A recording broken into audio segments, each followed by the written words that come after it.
Disclaimer. So Leute, geht los. Dreht eure Erwartungen runter, sonst werdet ihr enttäuscht. Ich meine, hohe Erwartungen habe ich jetzt nicht in dieser Richtung. Aber vielleicht ist ja trotzdem was Nettes dabei, wo man sich sagt, okay. Aber der hier, der Typ, der ist doch mittlerweile in jeder großen Show dabei, oder? Der macht die Game Awards, der macht das hier. Der macht das Summer Game Fest, der ist ja mittlerweile überall. Guten Abend! Willkommen zu Gamescom! Okay. Yes. Are you guys ready for 2 hours of video Okay. game news and updates? Well, you've come to the right place. This is Gamescom opening night live in Cologne, Germany at Köln Messe. And the crowd this year, you Der guys produziert. are Ach, das ist honestly seine Show. the Ah, loudest okay. I've ever heard you. The energy and hype is on another Hab das so nicht level. gut, You wenn ich guys ganz are ehrlich bin. prepped and ready, and we got a lot Okay, of das erklärt great stuff natürlich, wenn It der das ja alles feels great to be produziert. back, surrounded by over Ich meine, 5,000 cool ist es fans irgendwo, at the weil biggest sonst würden wir jetzt consumer jammern, video oh, game keine Game event Show in und the so. world. E3 This gibt's week, ja nicht more mehr. than 350,000 people are expected here at Gamescom, and tens of millions Geht's von der more Lautstärke her oder das ein bisschen lauter watch machen? live online around the world. We love you too. Well, you'll see if you love me by the end of the show. But yes, hopefully you will love me. When we started Opening Night Live in 2019, we didn't know what to expect. From the very beginning, you guys welcomed us. And year after year, this community has made us feel home here in Germany. This is, believe it or not, our 8th ONL, and we're so excited to bring you an amazing 2 hours of video games. Now, last year's ONL will always hold a very special place in my heart because it was actually the final show of mine that my dad was able to watch. Immediately after the show, I actually had to cancel all my meetings here at Gamescom and flew back to New York to be with my dad during his final days. And sadly, as you may know, he passed away just a few days after Gamescom last year. But from his hospital bed, he did watch last year's show, and he saw all of you, and he knew how much this stage and this community meant to me. So standing here with you tonight means more than I can really express. I know he would be proud that we are back together, once again celebrating the creativity, passion, and people who make games the biggest form of entertainment in the world. So thank you for this moment, everybody.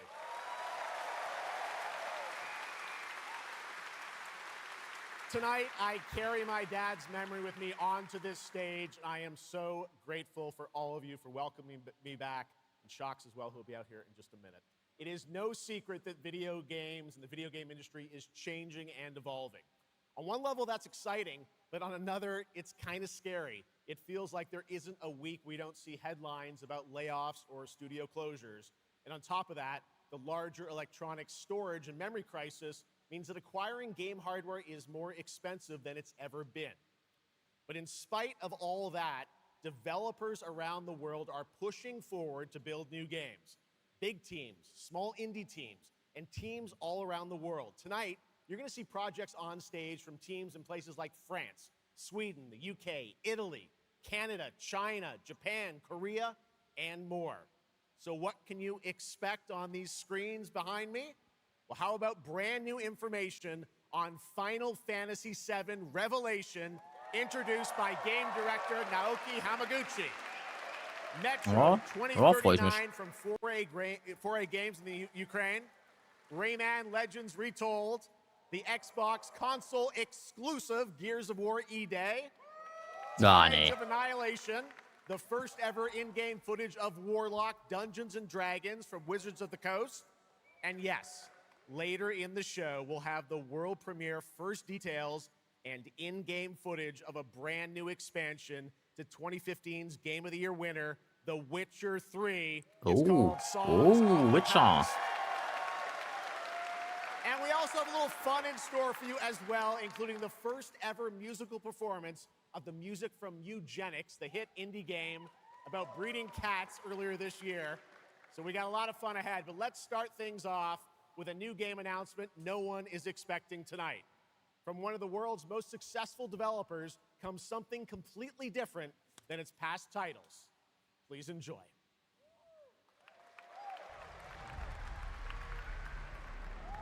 Whence came the first entanglement? None living may now tell.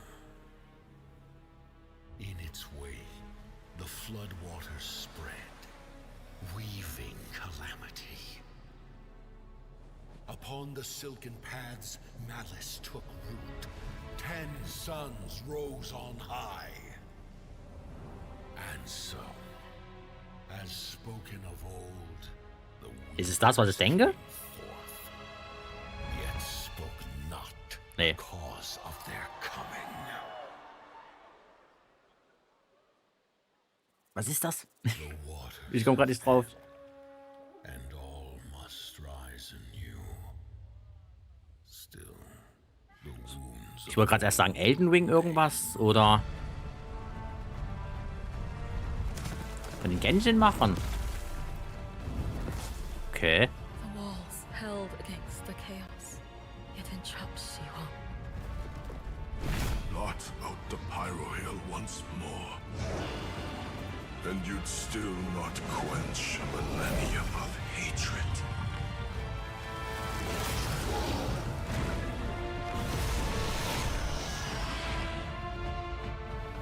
How can a few dying embers ignite the flames of rebellion? Ey, mit ein bisschen Fantasie könnte das locker Elden Ring sein. Here it is not oaths, but lies that keep things whole.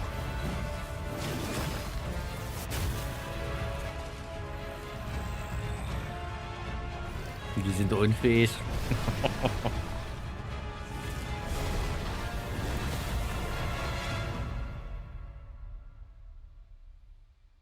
at last, Das wäre ja der totale Kontrast zu Genshin. the divine power ye had stolen. Bear the god's wrath and sunder the dread Ludus.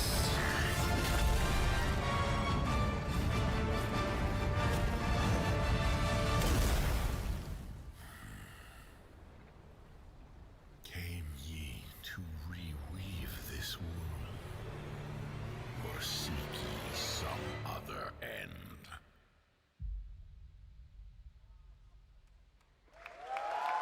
Was?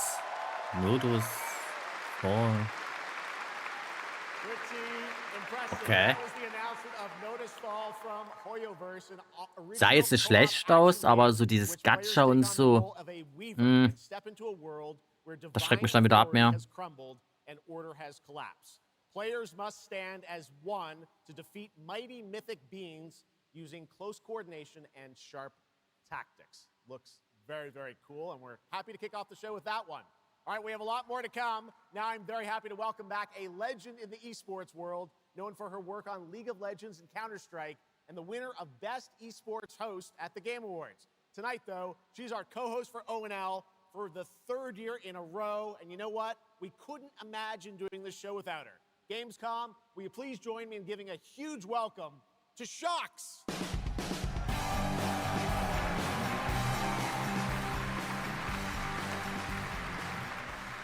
Wow, thank you so much, Jeff. It is such an honor to be back here at Gamescom in my favorite city, I gotta say it, Cologne, and seeing all the fans around the world. Now, I Efi, cannot was wait to see sucks. everyone's reactions to Gott. what we have in store tonight. And right now, I am very happy to share with you the global announcement of a brand new title in a very well-known franchise developed by Ubisoft Paris. This is Rainbow Six Tactics.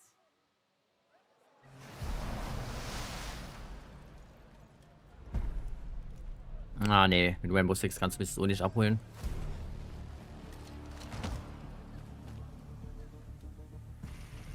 This is it. These tangos are in for a surprise. Das einzige Rainbow Six, was wirklich gespielt hat, das war auf der PS1 damals. Und das war so scheiße. Beziehungsweise PS1 und Ego-Shooter, wer das noch kennt. Katastrophe von der Steuerung her. Aber sonst hat mit Rainbow Six überhaupt nichts zu tun, groß. The people behind this, I have seen them before, and they must be planning something bigger. Send me everything you dig up on the agency bombings. There's no time to waste. Nova. We've contacted Rainbow's former operators. Wollte letztens mal Mover laden, aber er sah auf Screen so eins wie Genshin aus, auch vom hab's gelassen. Moment.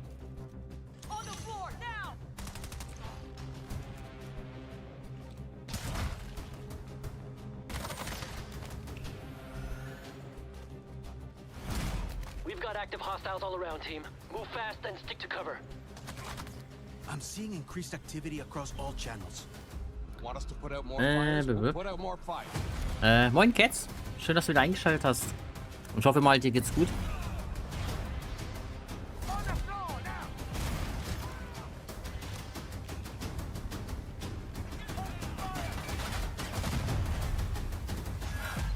Wuva, das ist blöd. Aber ich sag mal, Wuva ist eine Abkürzung, oder?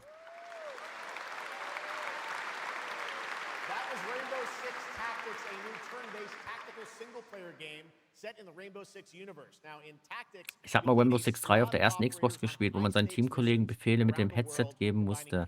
Bisschen komisch, wenn man KI-Leuten Befehle mit Headset gibt, aber okay. Und von wann ist Rainbow Six 3? Weil so Spiele mit Sprachsteuerung, das ist ja selbst heute noch eher 2003? Oh, okay. Wusste gar nicht, dass das schon gab, sowas. Klar, ich weiß, iToy und so gab es. Aber das war da schon per Sprachbefehl, okay.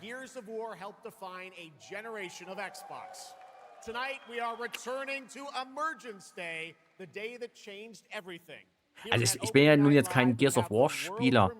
Aber ist das nicht auch so eine Marke, die irgendwie totgeritten ist? Beziehungsweise die... Ist das noch eine große IP?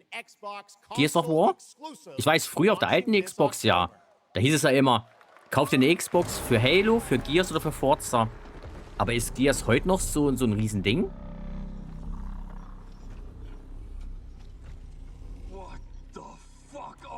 Ich meine, gut, ich bin da jetzt auch nicht so drin in diesem Gears-Universum.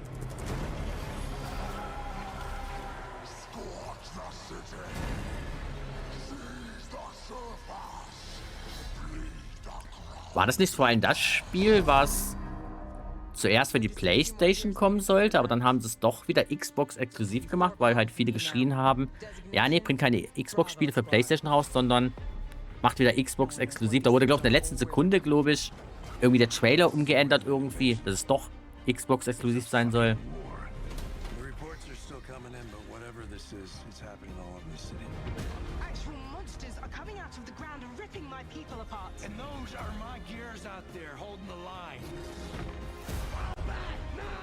How do we hold a line against an enemy that can tunnel underneath?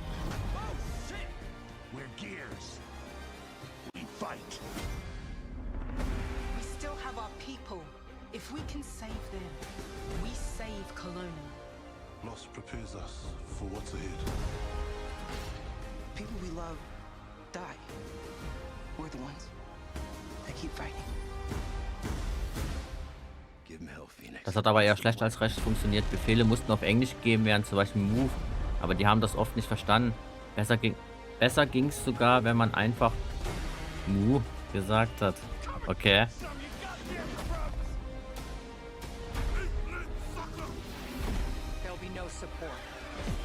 Auch trotzdem interessant, dass es 2003 schon so Sprachsteuerungsspiele gab.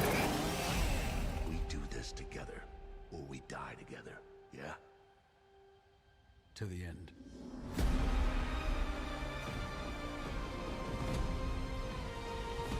Xbox-Konsolen exklusiv. Noch extra hinschreiben. Gears of War, October 6th this year. All right. Next, it's time for Anata, an epic free-to-play open-world RPG game from NetEase coming to PlayStation 2003 war doch 5, erst PC, gefühlt erst and mobile gestern. platforms. 3 years ago, it was revealed here at Gamescom with 2 massive cities. You build your profile and Also wenn ich manchmal meine 5 Minuten habe, denke ich mir, oh so, scheiße, ich gehe auf die 40 zu. Und wir haben jetzt schon 2027 bald. Wahnsinn, Wahnsinn, wie die Zeit vergeht. Oder wenn ich im Spiegel schaue und meine ersten grauen Haare schon sehe.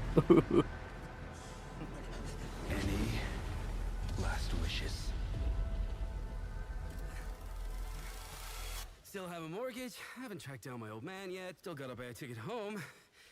I still got all these memes I haven't sent out yet. Whoa! It's a Nanta! Always. Let's go! We're about to make our mark at the ACD. ACD? Did they really just go belly up? I say you go viral first, then worry about rebuilding the ACD. Get big enough, and the old workers are sure to come back. What's next?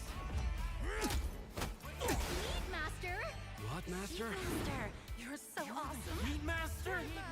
Heat Master! Who the hell came up with that name? Yeet Master. You're nothing more than a bad seed who slipped out of a Katze. nowhere town. Enjoy the party, my friend. Ach, das Fake-NTE. Outsider.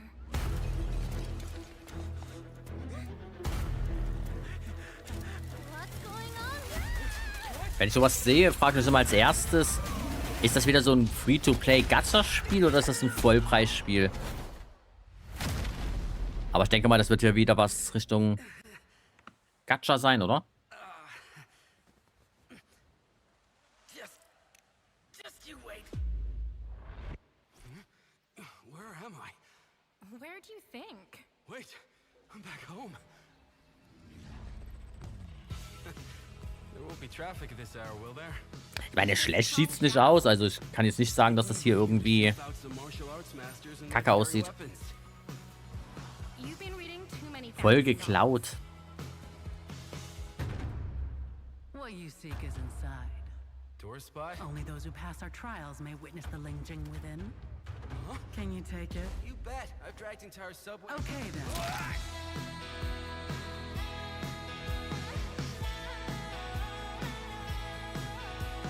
Awesome.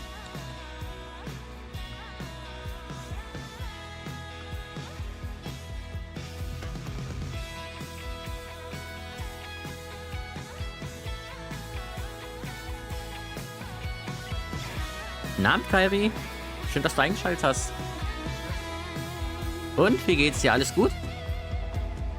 This is the most expensive view. Wait. Huh? Why is everyone running off? Am I really that annoying?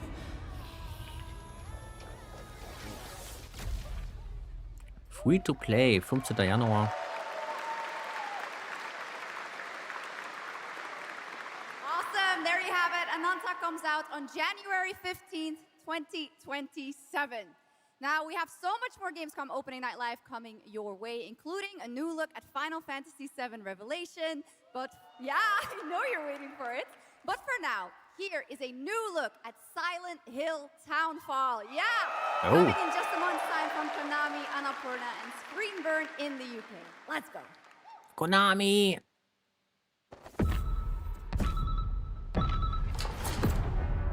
Hey, Simon. Listen, I need you to come back to the town and put some things to rest. What I just saw in that footage, you said we could put things right at this town. Also hier bin ich wirklich gespannt. But it's the right thing to do here, not just for them, but for the whole town. Then you know what you have to do. But be Ich careful. hoffe, die zeigen jetzt nicht so viel, weil... They're all so angry. Manchmal übertreiben sie es ja gerne mit Spoilern.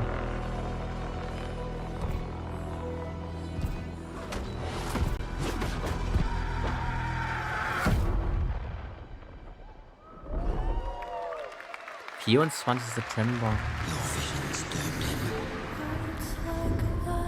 His death is your burden. I have to leave this island.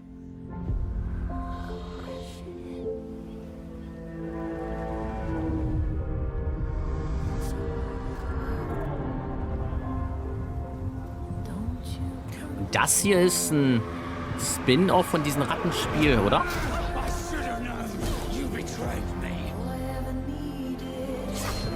Also hier, wo die Ratten da großes Thema sind. And now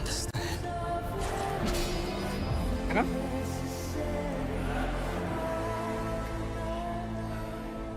The price we paid. Na komm. It's more than I ever imagined. I can't do this anymore.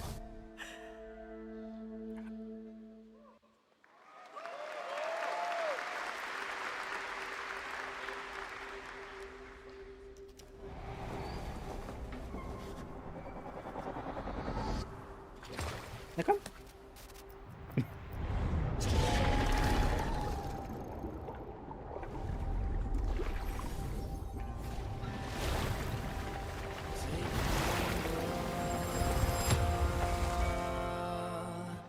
Brave the gale.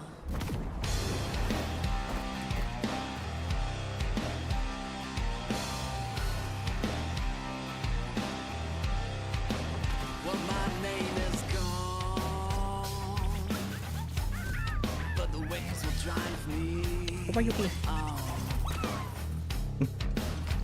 My luck runs strong. Where the wild Ja, das ist unser Yuki hier. to choose the gamble of the gale. Stumble through the masterful. You gotta sail along it, fade away. To choose the gamble of the gale. Ist der schüchtern? Ja, der wusste gerade nicht, ob er jetzt hoch oder runter wollte. Weiß er unter mir noch so einen kleinen Schrank stehen. Au, au, au, au, You've au, au. surmounted countless trials to reach this summit. Ja, aber der kann auch teilweise hier. Au, au, au. You'll struggle, but you'll turn Was ist heute los mit dir? face you fall, because that's the cliff I know. Ich glaube, ich lass mal hier. If I do their dirty work for them, I'd better get what I'm owed. Ne, nicht mit dem Kabel spielen.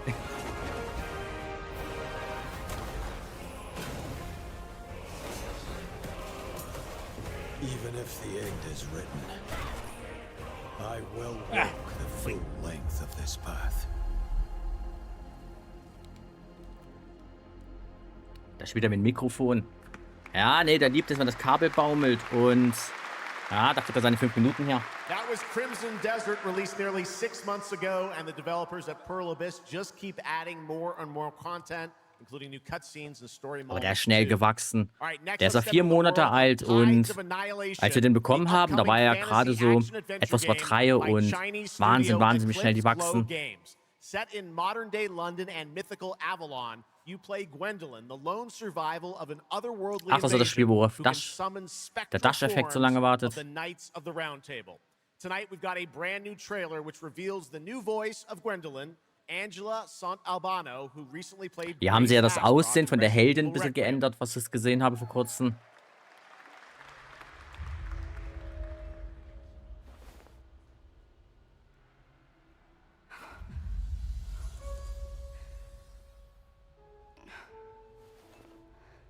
Ja, die sieht ein bisschen anders aus. Also ich würde jetzt auch sagen, weil irgendwas habe ich gelesen gehabt, dass die Entwickler angeblich nur die Beleuchtung irgendwas geändert haben und so. Aber ich finde schon, dass die ein kleines bisschen anders aussieht als zum Release, aber Tell me the truth. Is there a way to fix this? ich hatte der Dash-Effekt, ich weiß nicht, ob du den kennst. Der hat mich auch schon öfters auf dieses Spiel ja aufmerksam gemacht und ich habe das anfangs gar nicht so jetzt verfolgt oder habe es eher, ja, nicht belächelt, aber ich dachte so, naja. Jetzt so im Nachhinein muss aber sagen, das sieht doch schon interessant aus. Until me. Das ist jetzt Grace Ashford aus Resident Evil 9. Mensch, Yuki, was machst du denn so? If you wish to reclaim London, you must harness the fog. Use it to command your spectral knights. Guinevere.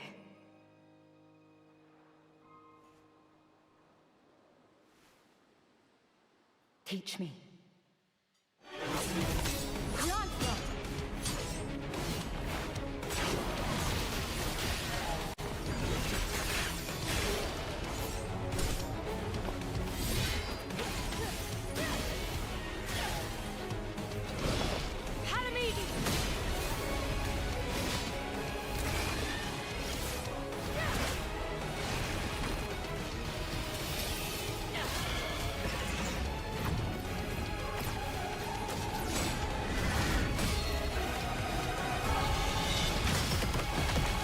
Ja, es sieht schon geil aus.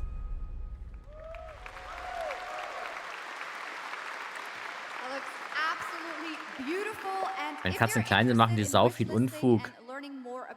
Ja. Der hält uns hier ganz schön auf Trab. Ah, Yuki.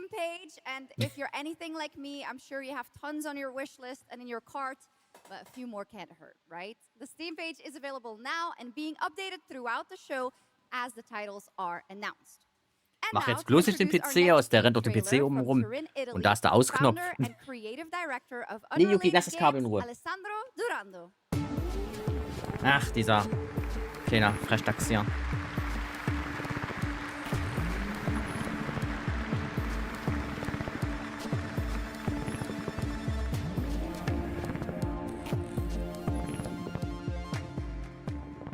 Thanks, Chucks, and ciao Gamescom.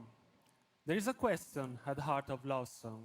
What do we leave behind and for whom? Well, you can be sure anyone will ever find it. I didn't have an answer when I started, and I still don't have one.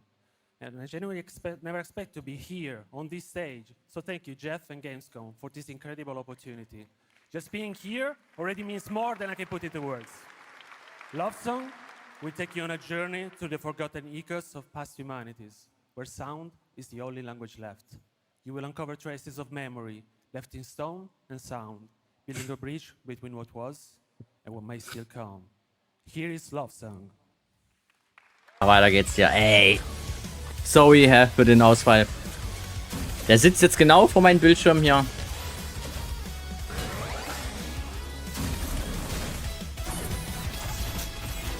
Yuki, was hast du denn gemacht?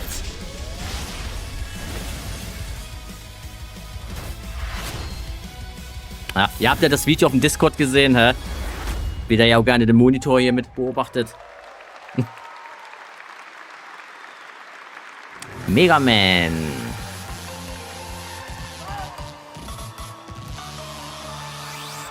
Nein, Pragmata, nein.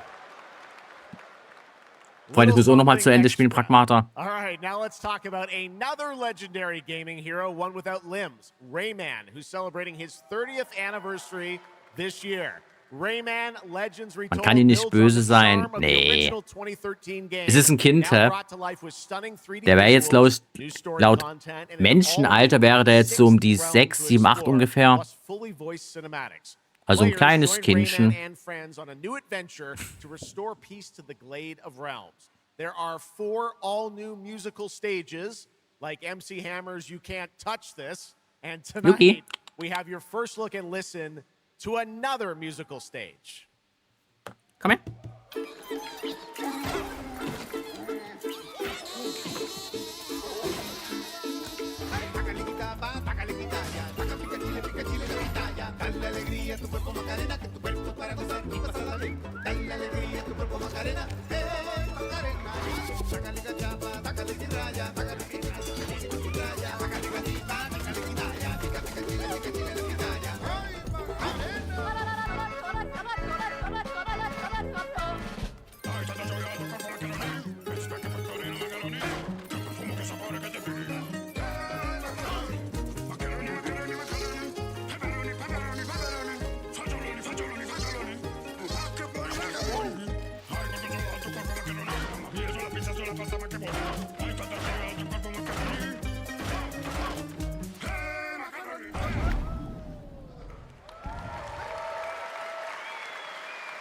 October 1st, Rayman will be at the Ubisoft booth this week here at Gamescom. Ach, das Lied, wer kennt das nicht? So great is that many of tonight's games will be playable to fans who are joining us live in person here in Germany all weekend long. Still to come at ONL, the worldwide reveal of The Witcher 3's new expansion, Final Fantasy VII Revelation, and a performance of the music of Mugenics for the first time anywhere. It's time for our next announcement. The developers gave us a phrase to introduce this new IP, but none of the words apparently can be said on stage. So I guess, let's just watch the trailer. Kannst du nicht, ne? Ja. Was denn? Ja. Oh. Kannst du die Tür zumachen?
Boah, die Musik so laut gerade hier.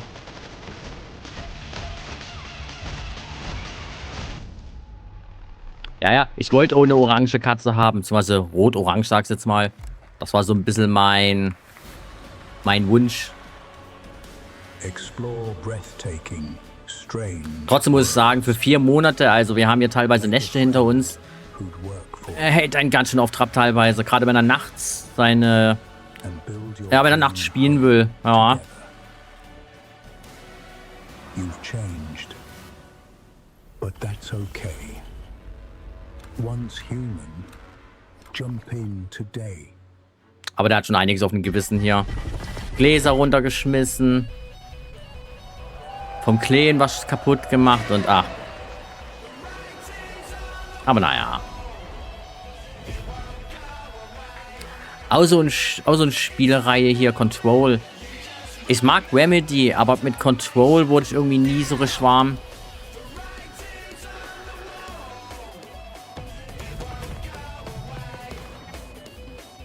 Oder auch Alan Wake 2. Ich weiß, viele finden ja Alan Wake 2 mega gut. Mich hat's nicht so abgeholt.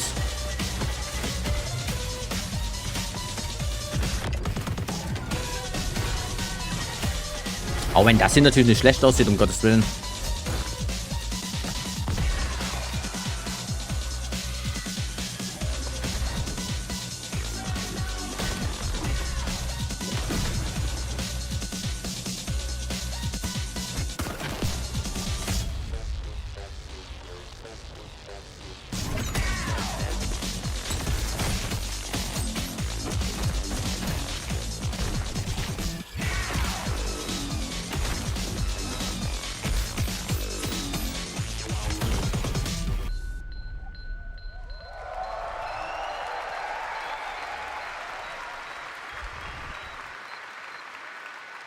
Pre-Order, Pre-Order, Pre-Order.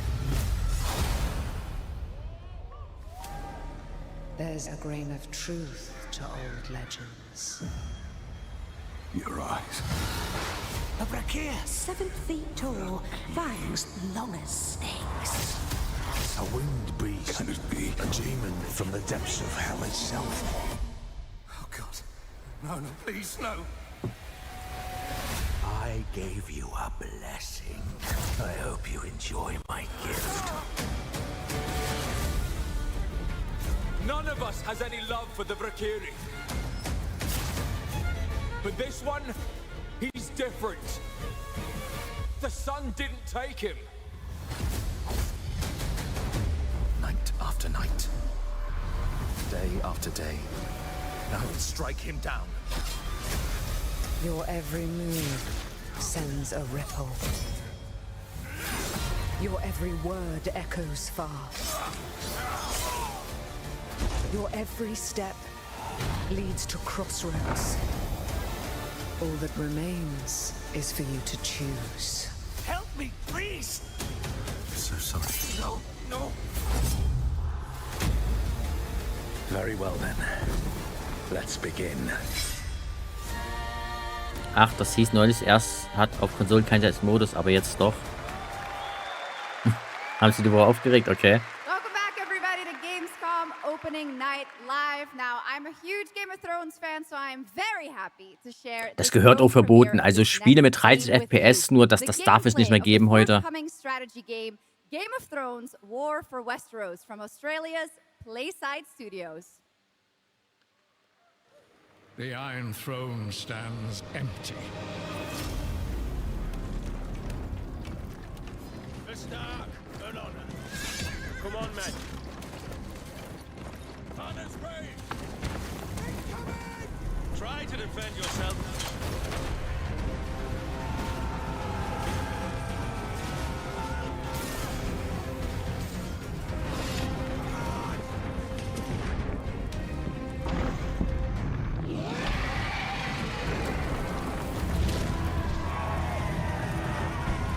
Fate of Westeros Stand with me! is yours to decide.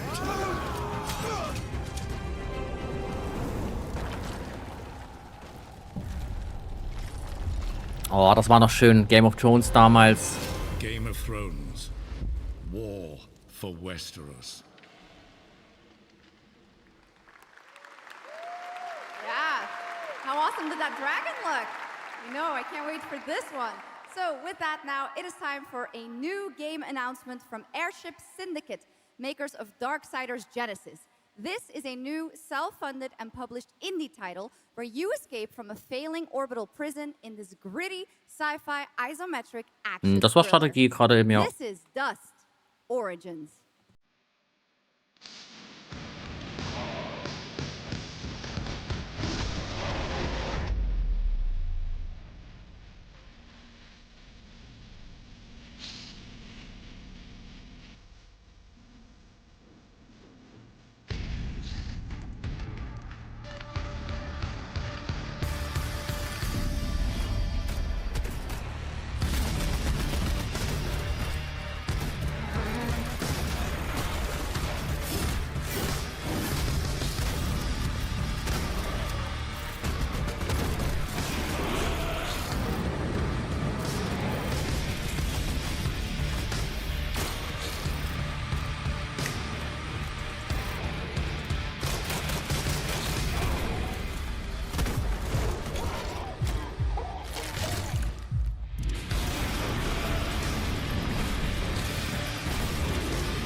Dust Origin.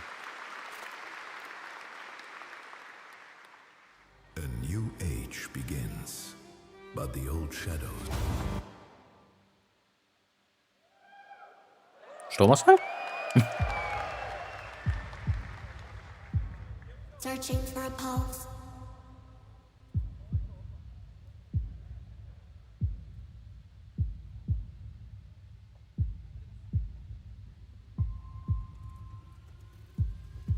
Initializing reality. Loading a 233,000 square meter grid. Activating 1,600 exhibitors. Unlocking more than 1,000 worlds. Global data streams active. Challenging community energy worldwide. Breaking the barrier. Ich muss irgendwie gerade an Marathon denken, weil wegen den komischen Dingsbums. Heartbeat restored. Ach, das wird wohl hoffentlich nicht sein, oder? Complete. You are no longer playing. You are logged in. Teufel.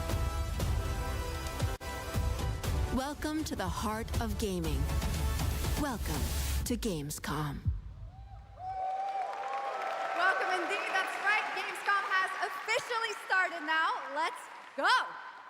And Okay. now we turn to Exodus, a cinematic single-player action RPG from Wizards of the Coast, set in a new, far future sci-fi universe. In Exodus, you rise from salvager to traveler, discover new worlds ravaged by the effects of time, and search for the key to humanity's survival across the most dangerous reaches of space. Along the way, you assemble a crew of sharp-edged specialists. Soldiers, smugglers, mercs, scholars, and Marathon geht doch eh bald auf. whose skills Ich glaube auch nicht mehr, dass es lange halten every wird. fight and decision. Tonight, Vor allem it's time wegen for a Marathon look haben die at Destiny Soul, jetzt an geopfert, awakened obwohl octopus Destiny and mercenary eine who viel joins your größere und team. aktivere Get a glimpse Community into who hat. she is, Das kannst where du she niemandem comes from, erklären. and why she's along Aber for the es adventure. ist Sony gerade aktuell, bei denen läuft eh gerade so vieles nicht mehr so richtig rund, hat man das Gefühl.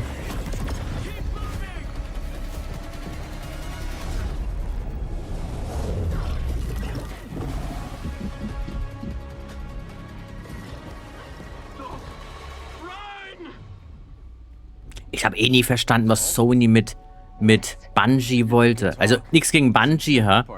Aber das hat für mich so Sony nie so richtig gepasst irgendwie.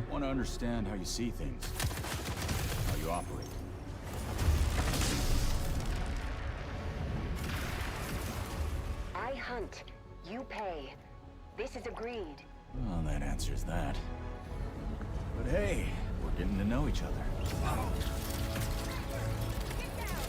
You local to Persepolis? Or you from somewhere else? Somewhere else.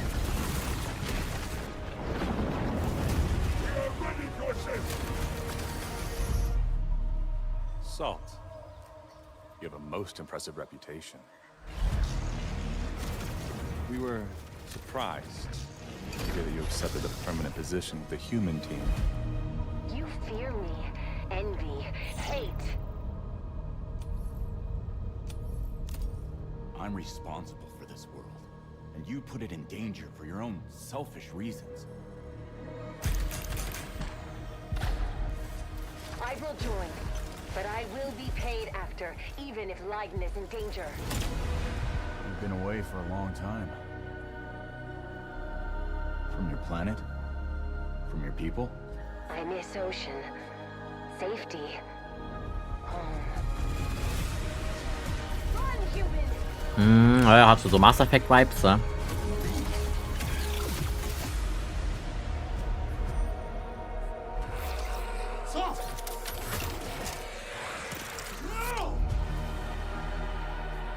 Exodus.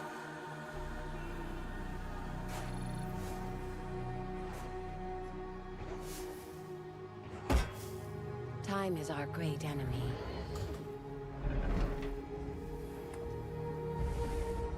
But we must always have hope.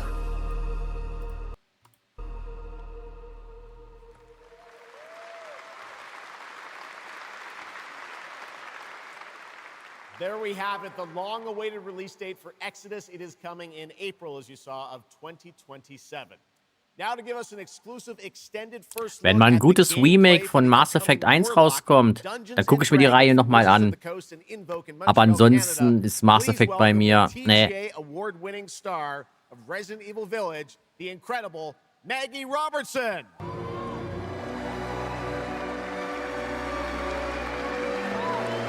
Wer?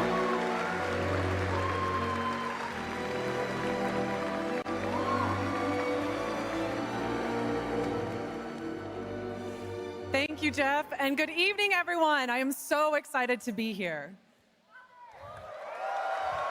Yeah. All right. Every warlock's journey begins with a pact. For Katri, a seasoned warrior on a personal quest, that pact is made with Tasha, an ancient witch queen and the patron I have the pleasure of playing. Tasha grants her access to forbidden magic, but power always comes at a cost. Tonight, we're revealing gameplay for the first time, showing how Katri wields magic as she explores the world of Darkon. This is Warlock. Let's take a look.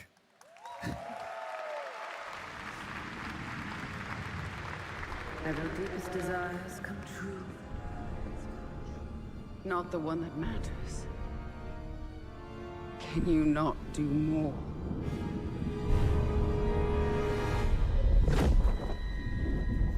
More? You still think this is your quest? I have seen your heart's desire. Dark and defiant. BioWare macht eh bald dicht. Also jetzt, wo ja EA von den Saudis übernommen wurde. Ja. Ich glaube, jetzt ist aktuell unsicher, ob Mass Effect 5 überhaupt noch kommen wird. Ja, ich weiß, Mass Effect, viele lieben das und ein Kollege von mir, der sagt auch immer wieder, mit eins der besten Spielereien. Ich habe ja Mass Effect 1 zuletzt bei dieser Legendary Edition nachgeholt. Oder beziehungsweise bis zur Hälfte gespielt. Das spielt sich für mich heute einfach nicht mehr so gut. Und das sagst du ja selten, hä? Aber das spielt sich für mich einfach ein bisschen sperrig, ein bisschen... weiß nicht. Und ich sag mir immer wieder, wenn ich weiß, dass Teil 2 einiges besser machen soll, aber ich sag mir immer so, ich will nochmal Teil 1 spielen, bevor ich in Teil 2 reinspringe. Einfach wegen Story-Zusammenhang und alles. Ob das zweite mir dann besser gefällt, das kann ich natürlich nicht sagen. Weil ich den nie groß gespielt habe.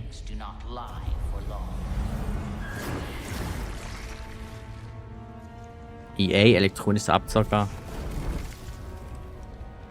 Naja, EA darfst du eigentlich auch nicht mehr unterstützen. Aber jetzt danach geht, du kannst gar kein Studio mehr so richtig. Oder zumindest keinen großen Publisher mehr groß. Naja, was heißt unterstützen nicht, aber meine gut, Capcom ist jetzt zum Beispiel eine, wo ich sage, okay, die haben ja einen guten Lauf eigentlich. Mich ärgert, dass bis heute das Pragmata nicht durchgespielt habe. Obwohl es mir eigentlich gefallen hat.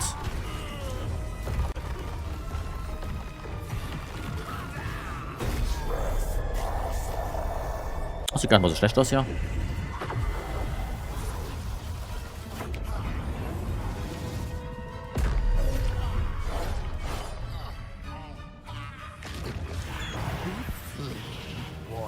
Absolutely not. Merely digging deep.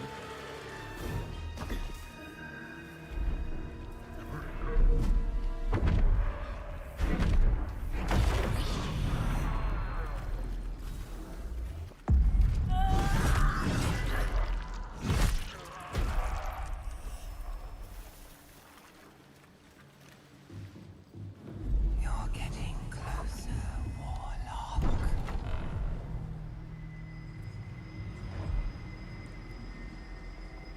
What is it you see? Raw magic. A means to an end.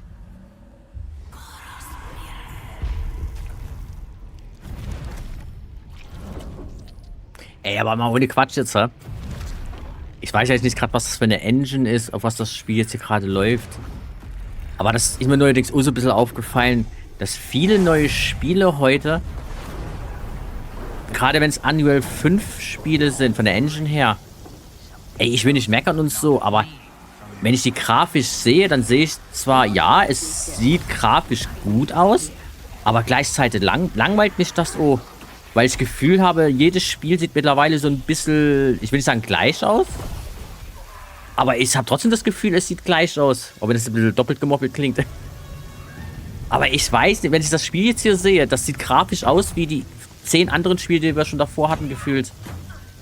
Die jetzt auf einem ähnlichen hohen Niveau sind. Und ich weiß nicht, ich weiß nicht, ob das Meckern auf hohem Niveau ist, aber ich finde es ein bisschen schade irgendwie, dass die Spiele von heute, oder anders gesagt, ich habe das Gefühl, umso echter die Grafik aussieht von den meisten Spielen, umso weniger kannst du die untereinander irgendwie unterscheiden irgendwie.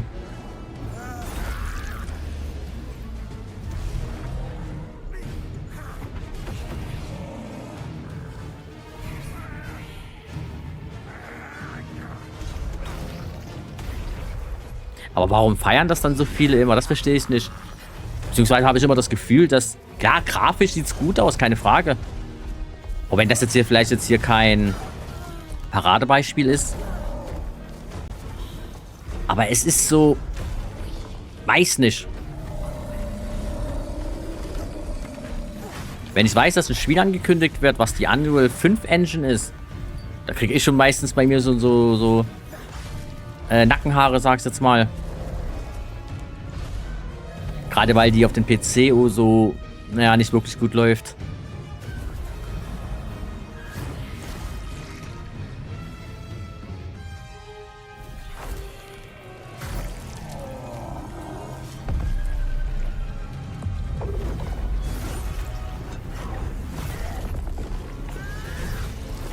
Bumm.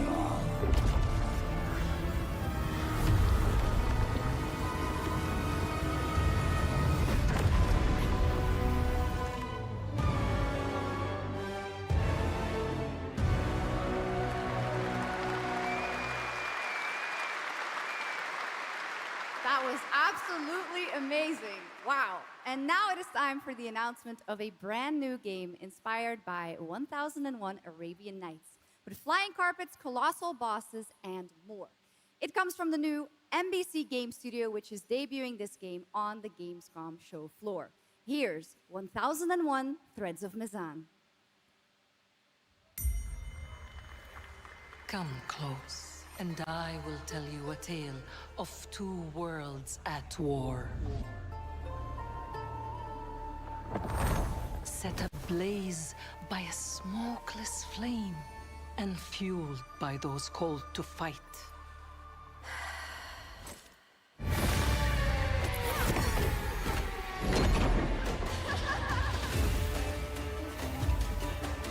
Whispers on the desert wind, come from those who are unseen.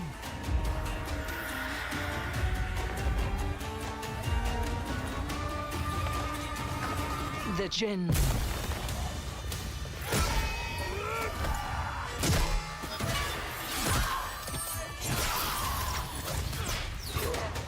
Vielleicht kriegen die Leute hier jetzt ihr Prince of Persia. Prince of Persia war jetzt komplett eingestellt, oder? Was Ubisoft machen wollte.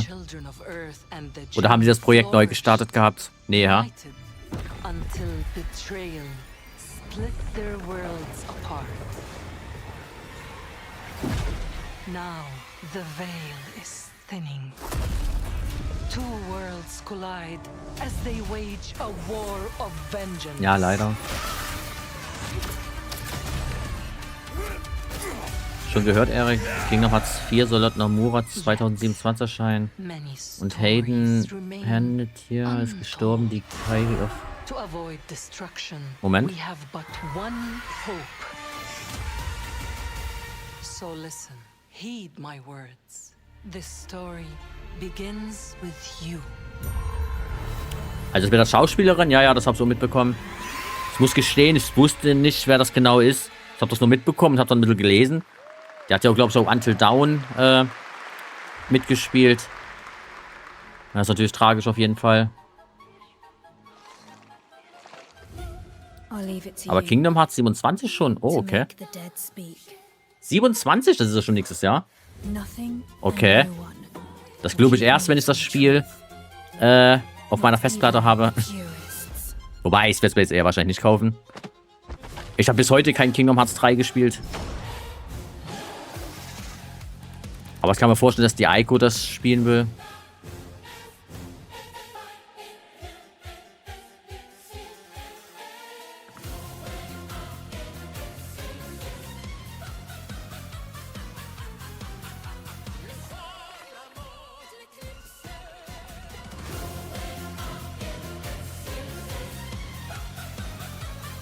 Okay, der Trailer ist geil.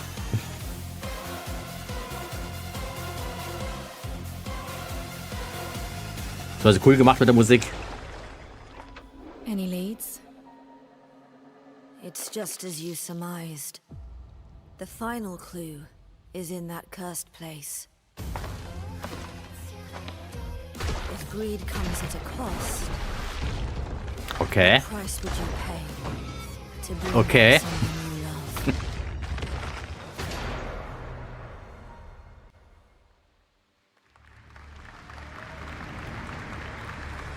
Okay.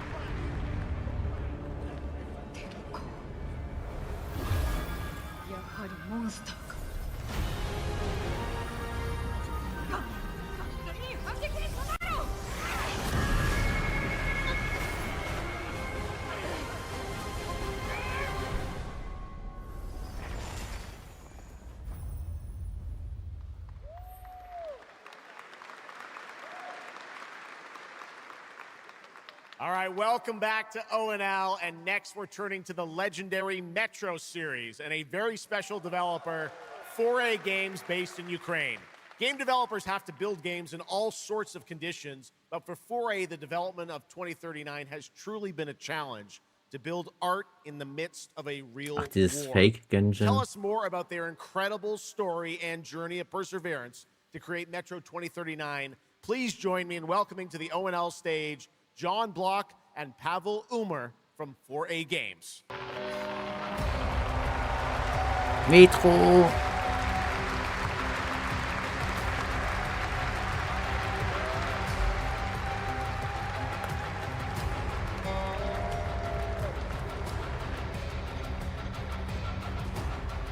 Hello, Gamescom. Wow, so many cool announcements already, and we are really proud to be a part of it. Thank you so much.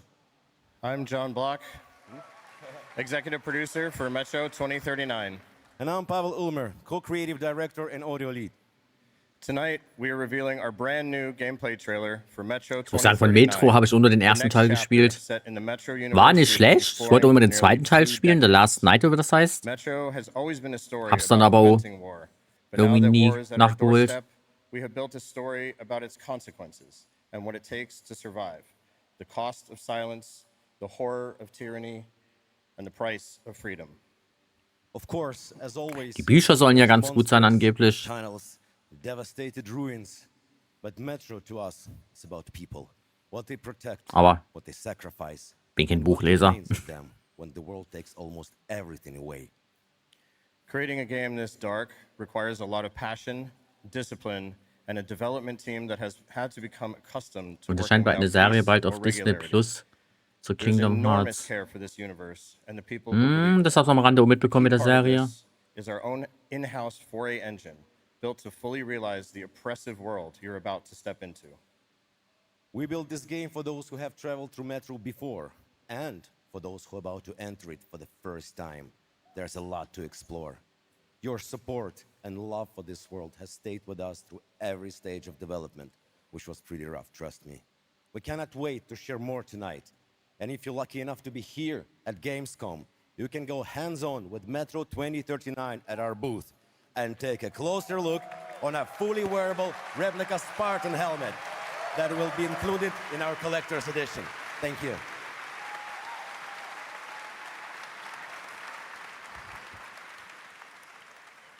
Metro 2039 is not simply a return to Metro.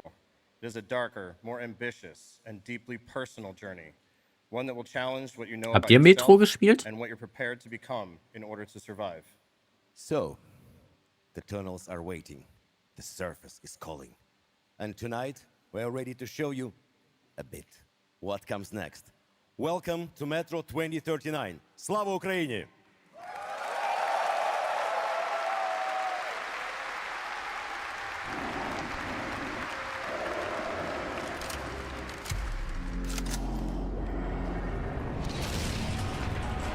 What brought you here?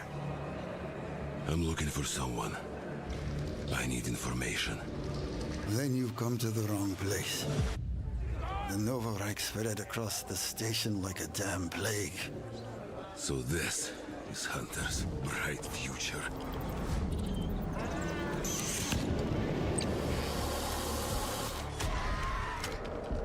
Monsters. And radiation. That's all that's left up there.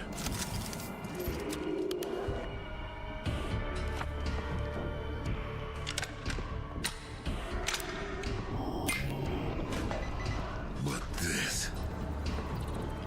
Humans did this.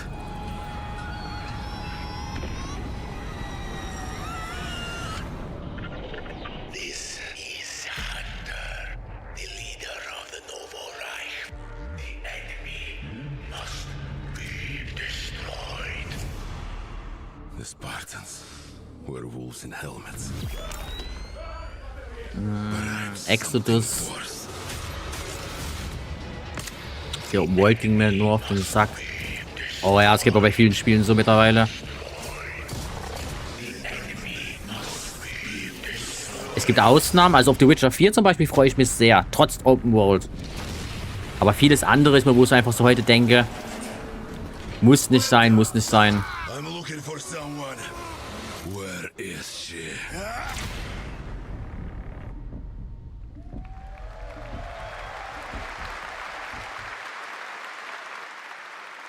Metro 2039 looks great. Hats off to the team at Und klar, bei einem GTA zum Beispiel, ja okay, da weiß ich schon, was mich erwartet und das stimmt, ist jetzt die Open World jetzt auch nicht so direkt. But now it's time for this person's first appearance on ONL.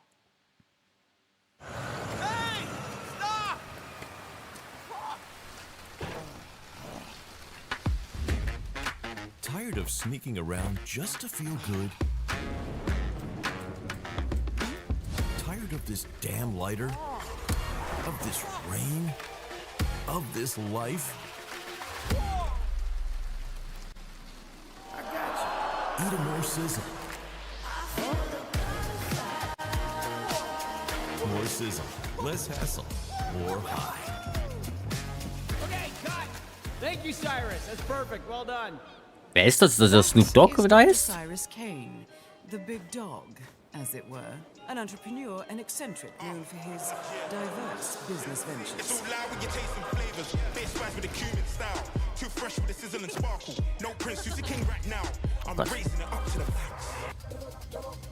Hitman. Das ist Hitman? Was? Ach, da eben. Da habe ich das gar nicht kommen sehen. Doch. Ich habe ja doch die Tätowierung hier hinten. Na, hier ist er doch.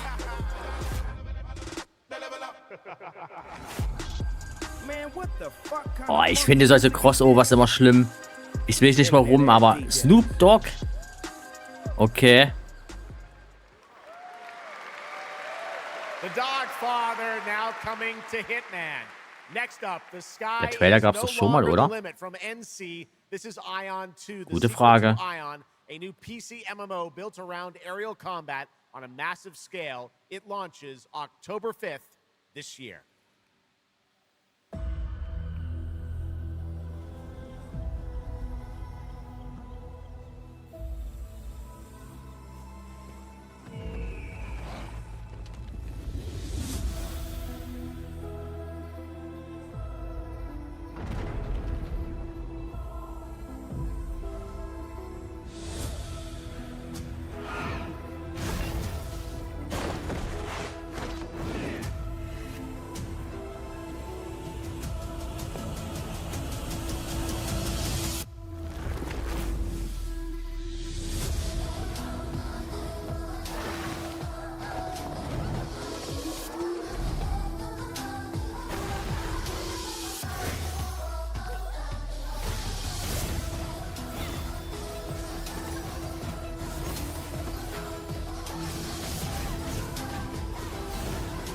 Also sehr viele, ich will nicht gleich Souls-like-Spiele sagen, hä? Aber wieder sehr viele Spiele heute, wo du diese Art Kampfsystem hast. Oder? Soll jetzt nicht negativ klingen, aber ich weiß, das wird aufgefallen ist irgendwie.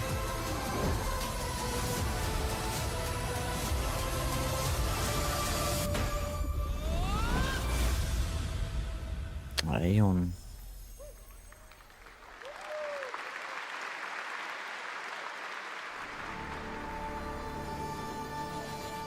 You have no idea how beautiful America was. I believed in her promise, dreamt her dream, watched her fall. Out on the old roads, I saw her shatter into warring tribes. Survivors like your people.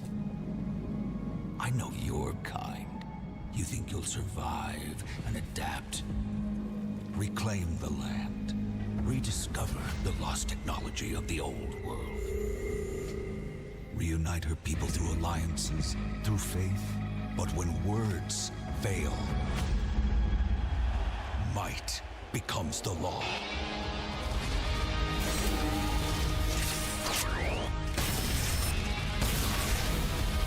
Ancient powers divide this land. And their might is far beyond the likes of you. So, will you kneel as my servant? Help me restore America, or burn as my foe. At the end of all things, only one dream survives. Afterworld.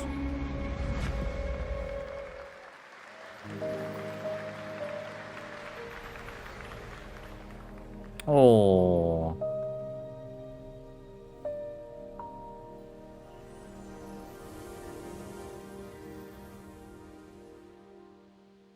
Schon wieder diese Hero, genau wie ausgesprochen. Ja, diese Genshin-Macher.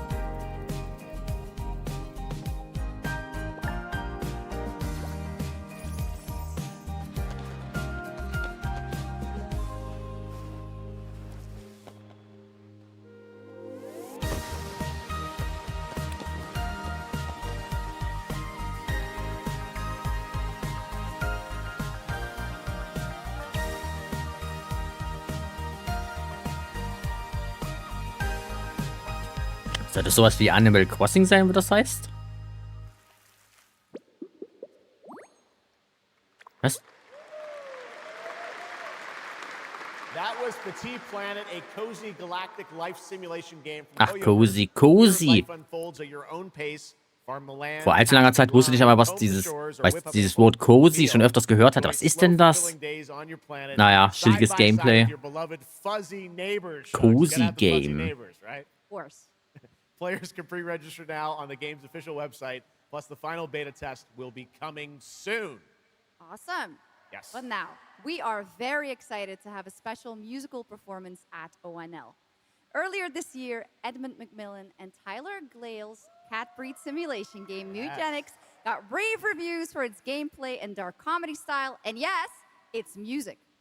And tonight, we've got the first ever live performance. Please welcome Matthias Bossi, Carla Kilstead, and Jeff Perlman from Ridiculon performing Guillotina. Meine Damen und Herren, während dieser Live-Übertragung kamen keine echten Katzen zu Schaden. Okay. Say you'll be mine, we'll be divine. My paws were made for you, my claws, I'll see what they can do. This kitty wants her cream. This pussy, oh, she has a little Also am Anfang war es noch Deutsch. Come let me play. Don't run away. I'll have my way with you, and when I'm done, you'll say I slay. I'm coming for you tonight. I'm ready. Shut the door, turn out the light. Stop running for a minute. We can finally find infinity. Together we can win it all, this whole affair. So come on, turn around. You're so lost, but you confound me with your endless run around. It's more than I can bear.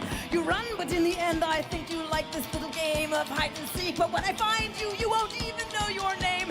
You run, but you don't mean it. You're afraid I'll be too good. In all the love you've had, you never had it like you should. Naja. Ich meine, ich find's nicht schlecht gemacht, bin ich ehrlich. Hätte es aber für die Show jetzt auch nicht gebraucht.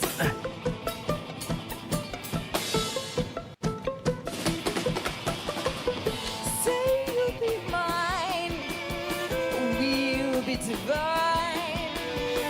My calls were made for you, my claws, I'll see what they can do. This kitty wants her cream. This pussy, oh, she has a little dream. Come run away. Come let me play. I'll have my way with you, and when I'm done, you'll say I slay. I am coming for you tonight. I'm ready. Shut the door, turn out the light. Lie down upon my table, don't get up. You won't be able. Deep tissue is not the issue, it's the needles I adore. Acupuncture at its best, you'll be defunct. You need a rest, an addict, I assure Okay. you, you'll be back for more. You run, but in your heart, you know it's destiny, I'll win. You're slowing down, you're losing steam, I'll notify your last. Can you run, but I run faster, and there's nothing you can do. Cause everywhere you turn up, you know who.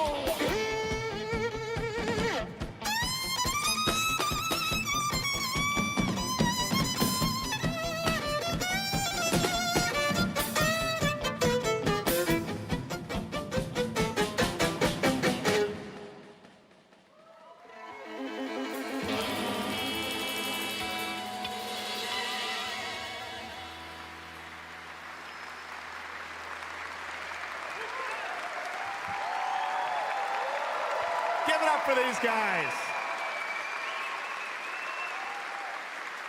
Amazing. All right, well, that was so fun. And here's also some breaking news. Mugenics is coming to PS5, Switch 2, and Xbox Series X and S on September 8th. Stick around for more of O&L. Right now, here's the launch trailer for Aliens Fireteam Elite 2. Ja, nee. Alien ist cool, aber nicht diese Koop-Spiele, die fühle ich nicht so sehr. Gib mir Isolation 2.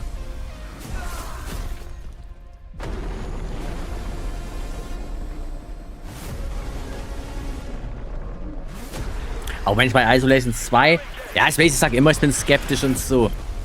Aber Alien Isolation 1 hat ja auch deshalb so gut funktioniert, weil das einmal so gut funktioniert hat. Wenn da jetzt ein zweiter Teil rauskommt mit demselben Gameplay und ich weiß nicht so richtig, ob das wieder so angsteinflößend ist und so.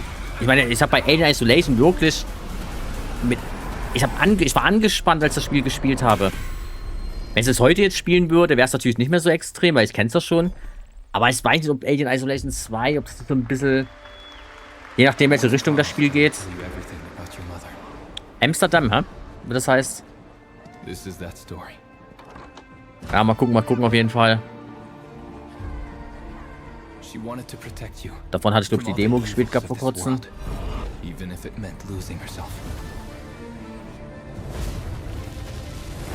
Das ist doch angeblich von den Assassin's Creed-Macher irgendwas, oder? Everything she sacrificed was to spare you from the nightmare we endured.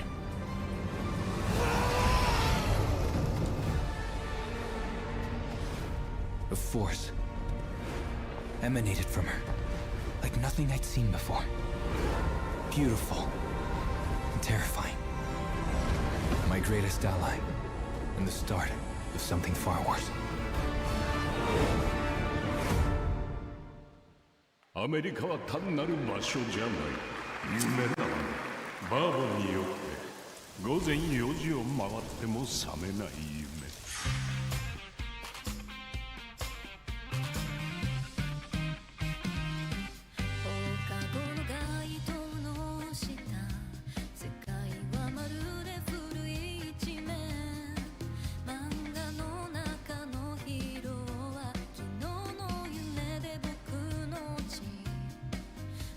Ja, genau. Das hat er seit seinem Ausstieg bei Ubi in Planung. Ah, okay.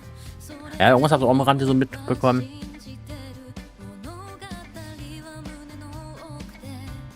Sah jetzt so gar nicht so uninteressant aus gerade eben.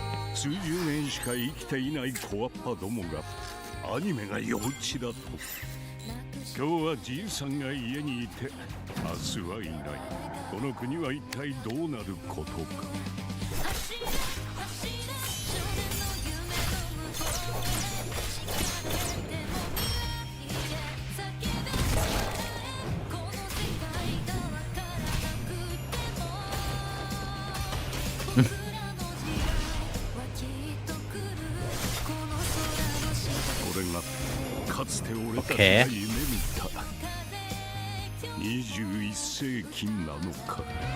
Okay. Sah jetzt irgendwie gar nicht mal so kacke aus.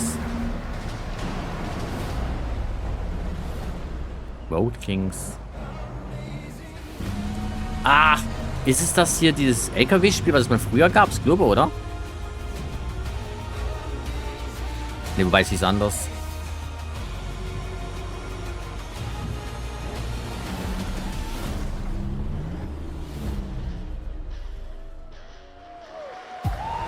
Welcome to the biggest gaming playground in the world, where 500,000 people come together to play, connect, and celebrate across Cologne.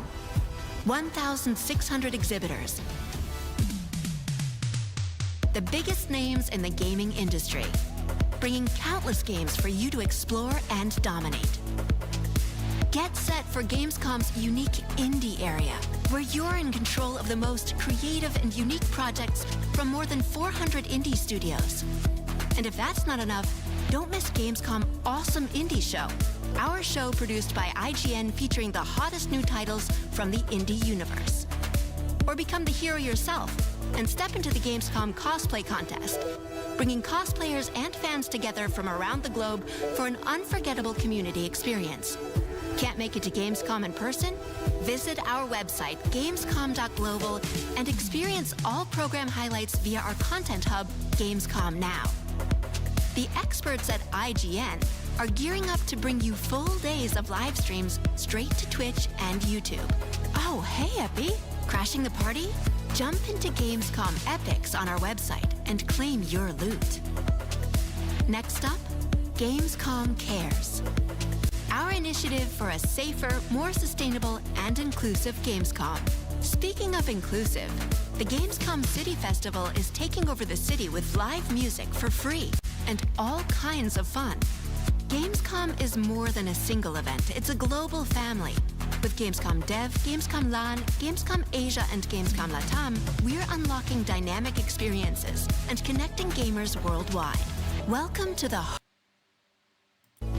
Okay. Welcome to Games. Next up, we've got the release date Wieso war ich nicht trailer live? for Stage Tour. Built Hab by ich jetzt veterans zurückgehangen die of the ganze original Zeit oder was war rhythm jetzt music los? game era. This game has 90 songs, including artists like the Red Hot Chili Peppers, Radiohead, Olivia Rodrigo, the Rolling Stones. Nee, alles and gut, alles Muse. gut. Here's a brand new look at Stage Tour. Okay, ich wollte gerade Kingdom Hearts sagen.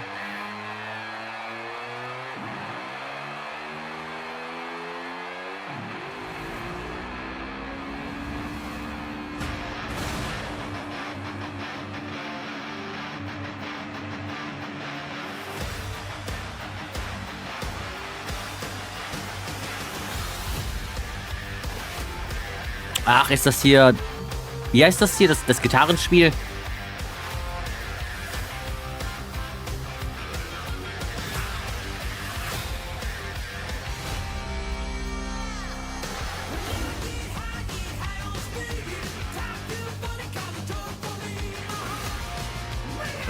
Genau, Cats, genau. Wieso Kingdom Hearts? Ich weiß nicht, weil ich gerade den Typ da gesehen habe. Ich dachte, er hat ein Schlüsselschwert in der Hand irgendwie. Aber dabei war es noch die Gitarre.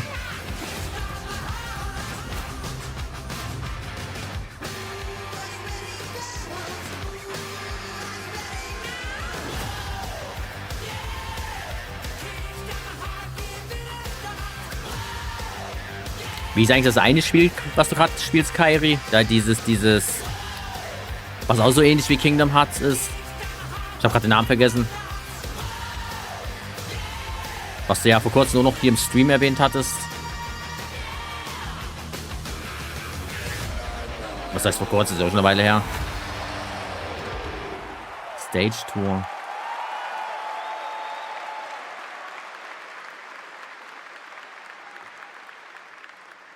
Oh, meine Katze miaut. Moment. Maybe someday. Next year, Sega's classic game Crazy Taxi is coming back with an all-new installment. And right now, we have the multiplayer reveal.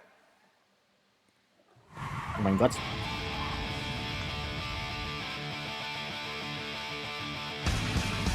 Mach nicht wieder den PC hier aus, hä?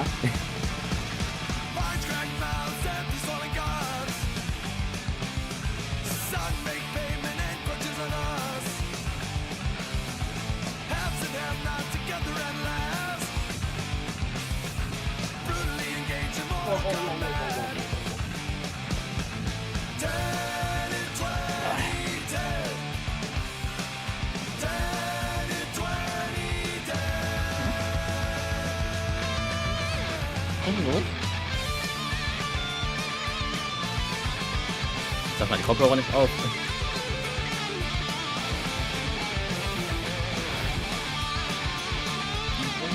Was heute willst, ha?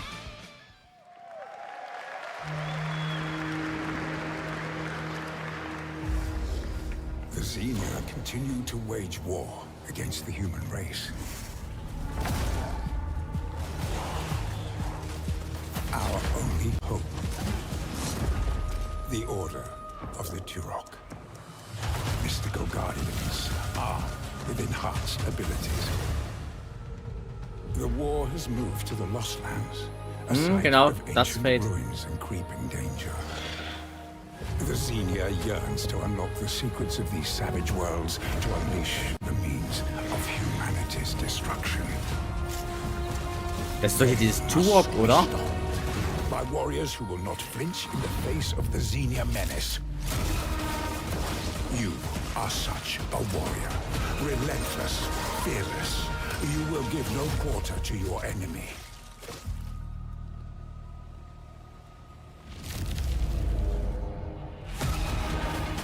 No stopping, no surrender, no limit to your abilities. The Lost Lands beckon you. Das sieht so kacke aus, wenn du mich also wenn ihr mich fragt. That's pretty awesome, huh? And right now we are excited to share with you the Du meinst, das debut gefällt? game Es macht mir sehr viel Spaß. Gibt diese Kunde ist fast wie bei einem altes PS2-Game, wo man viel sammeln kann. Auf jeden Fall sind die Welten schön und bunt farbenfroh. Die Musik klingt auch schön. Okay. action game that launches later this year. Let's check it out. Na, Yuki, was willst du denn jetzt?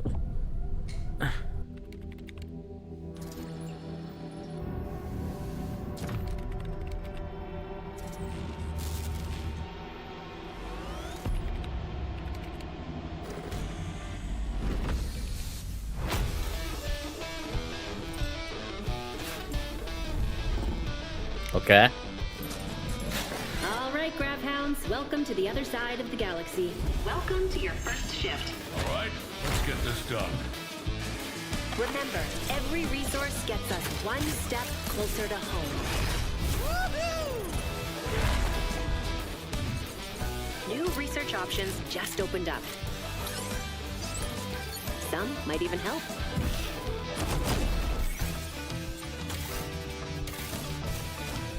And watch out for the wildlife.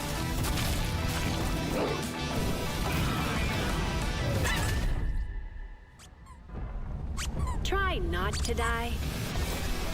Na, was ist denn jetzt hier los?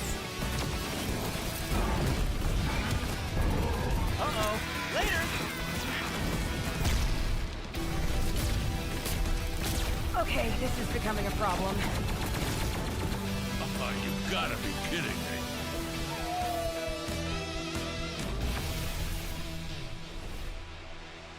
Grave Hounds.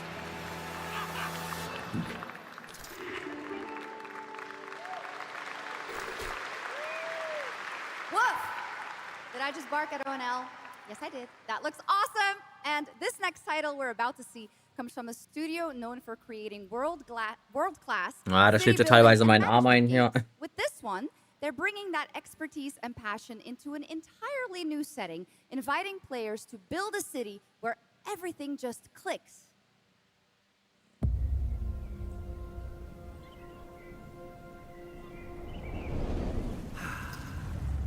Lego.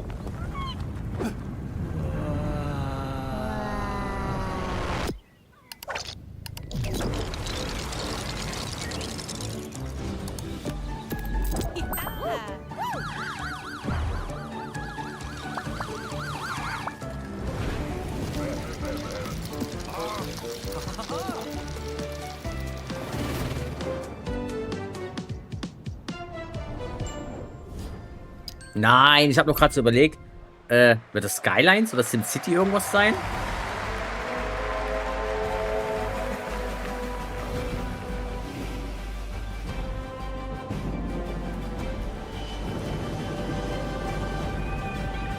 Schmusekatze. Ja, ja. Der ist sehr anhänglich, das merkt man. Der hat zwar manchmal so eine 5 Minuten, da ist er ein bisschen auf Krawall aus. Aber ansonsten haben wir so viel wie hier, dass da ein gerne auf dem Arm schläft. This is the job. The first and only crew built to punch into the hottest zones, take on the toughest jobs, and stay longer when the work isn't done.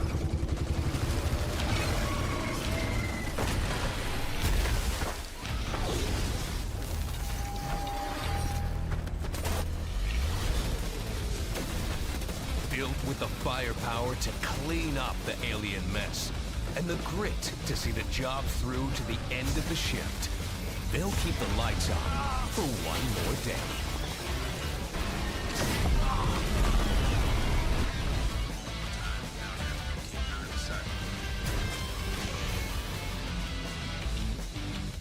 toughest crew on the contract. The last ones to leave the worksite. The only crew that gets paid for doing what others won't. This is Exterminate. Punch in, clean up, get paid.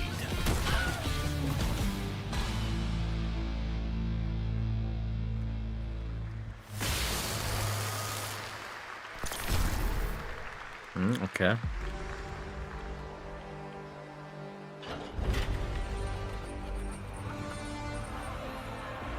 In the arena, glory is witnessed. But in the world, it is taken.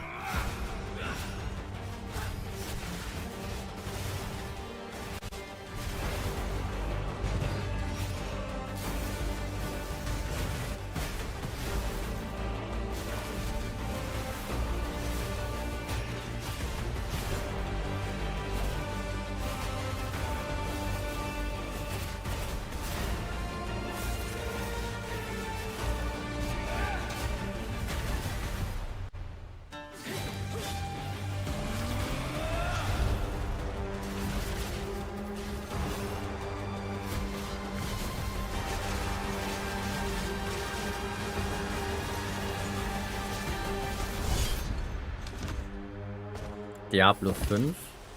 Das würde ja denken, eine neue Klasse für Part of Excel, oder? I will take what I am owed. Ja. Oh, 1.0 Release, okay.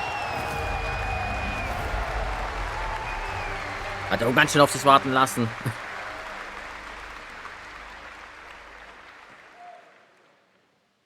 There was some big news for ONL. Path of Exile 2 1.0 is coming on December 11th from Grinding Gear Games. And next, we have some exciting news. The reveal of a classic remake. It's a turn-based strategy game that was first released in 1999. Now beautifully reborn in 3D and faithfully modernized. It is time to journey back to Erathia. Oh my gosh. Command mighty heroes, build spectacular towns, and lead fantastic armies into epic tactical battles once again. Ubisoft presents Heroes of Might and Magic 3 Remake. The great king of Erathia is dead, and the enemies of the kingdom are scrambling to feed on its remains. Erathia must not fall to its enemies! Let us repay them 1,000-fold! For Erathia!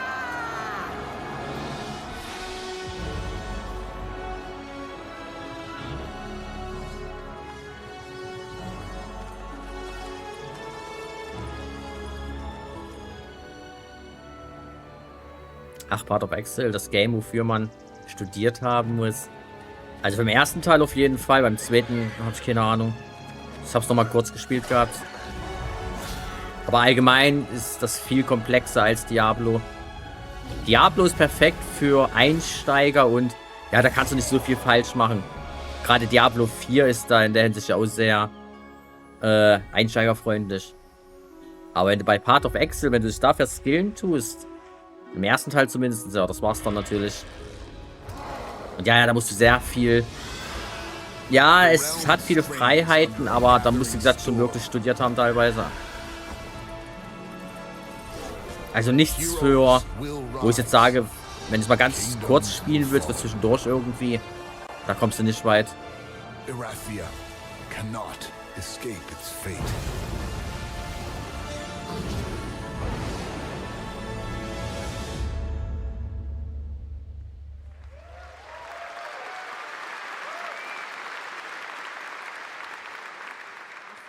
With that, now let's talk about Gamescom Cares, our platform at Gamescom dedicated to projects that give back.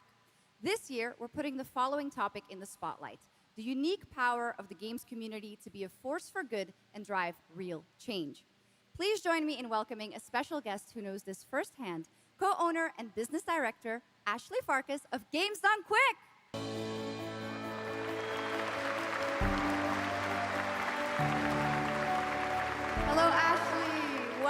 welcome to Gamescom ONL. So, tell us about Games Done Quick.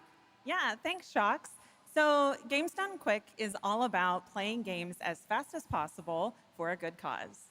At every event, we bring together speedrunners from all around the world to showcase incredible runs and raise millions for charity. We are thrilled to bring our live event to Europe for the first time right here at Gamescom. Every donation and sponsorship from the community and our partners goes directly to Gaming for Democracy, an initiative that supports social engagement and democratic values through gaming culture. That's incredible. And since 2010, Games Done Quick has raised over $60 million for charity, right? Absolutely amazing. What a great example of how gaming can give back. Ashley, why do you think it is that the gaming community has such a special power to be a force for good and drive change? So I think games create a space where people show up as their authentic selves, and they connect with others who share those same passions. That sense of community and shared purpose is the foundation for everything. This empowers the community and helps players advocate for great projects like supporting democratic values, healthcare, and global humanitarian aid. Can't agree with you more, but how can this special power be used Kann man mich eigentlich even gut hören, more wenn ich so in the rede, future oder eher so leise? that we feel empowered to speak up for what's right? Yeah, we Weil gerade mein believe that Mikrofon the so gaming versetzt community ist. should recognize just how powerful it already is. Organizations like the United Nations already do, and as organizers, okay. it's Au, au, our au, au. responsibility to create Ja, meaningful mein Kater, der tut mich hier opportunities gerade ein through bisschen... community fundraising, Äh. local events, or Ja, creative sieht man das collaboration. überhaupt im Stream, ja? We're Hä? always looking for new Ja. ways to connect gaming Der with liegt hier wie eine causes that Wurst matter, and our goal is turning und our will passion schlafen. into change that lasts beyond the games we play. That's a great point. And of course, I have to ask, are there any more examples right here at Gamescom? Absolutely. There are so many for everyone to see and participate in this week, from charity streams like Loot for the World to life-saving Katzenwurst. initiatives and the Gamescom Forest, just to name a few. Gamescom is bringing gaming communities together to create a real-world difference. You're so right, Ashley. There's also Greenpeace, Life Lolly, Deutsche Stammzellspenderdatei, and Médecins Sans Frontières joining this community to be a force for good. Thank you so much for joining us, Ashley. I hope you have an amazing event right here at Gamescom. And of course, go check out all these great initiatives happening here at Gamescom Cares on our website. Awesome. Thank you, Shocks and Ashley. Last year at TGA, I was very excited to debut the new title from Uppsala, Sweden-based Neon Giant. From the small team behind The Ascent, No Law is an immersive open-world FPS RPG set in wenn the ich da Gold höre, ha. cyber-grunge city of Port Desire. And tonight, it's finally time to give you a new look at the game.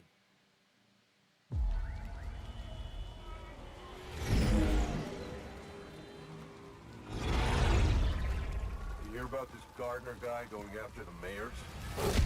The city won't shut up about it. What have you heard? Nobody sees him go in.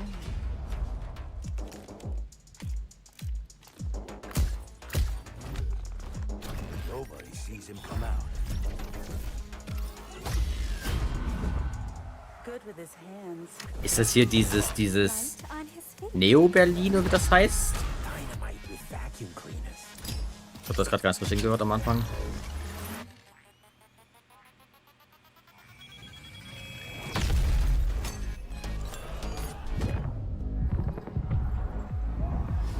Come on, we can handle one freaking garden.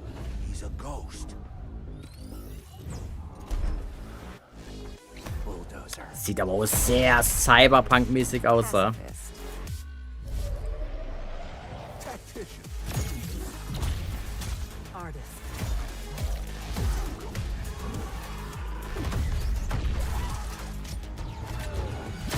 A lot of stories about how you operate, Gardener.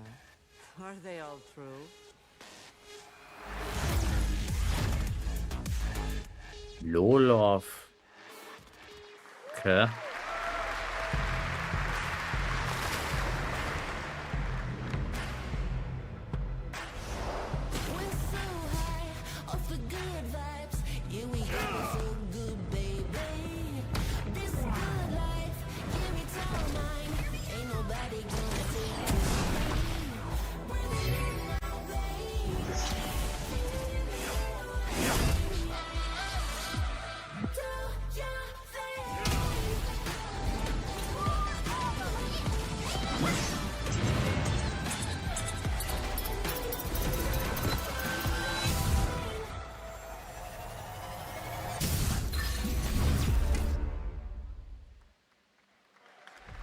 나는 그날의 공기를 기억한다.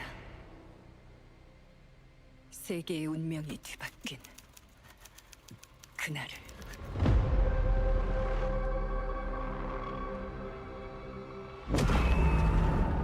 시공간을 찍고 나타난 미지의 함선이 하늘을 덮자 전 세계가 숨을 멈췄다. 시간을 건너온 3명의 사도들은 다가올 절망의 미래를 경고했고 그들이 건네준 인류의 희망은 soll das ja werden? 거대 기업 아니마 그룹의 탄핵에 의해 Sieht aus wie ein Bette? 변질되고 말았다.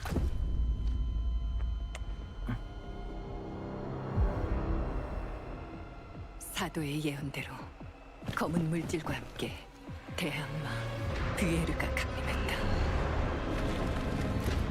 인류의 혈관 속에 잔혹한 시한폭탄이 돌기 시작했고 나도 예외일 순 없었다.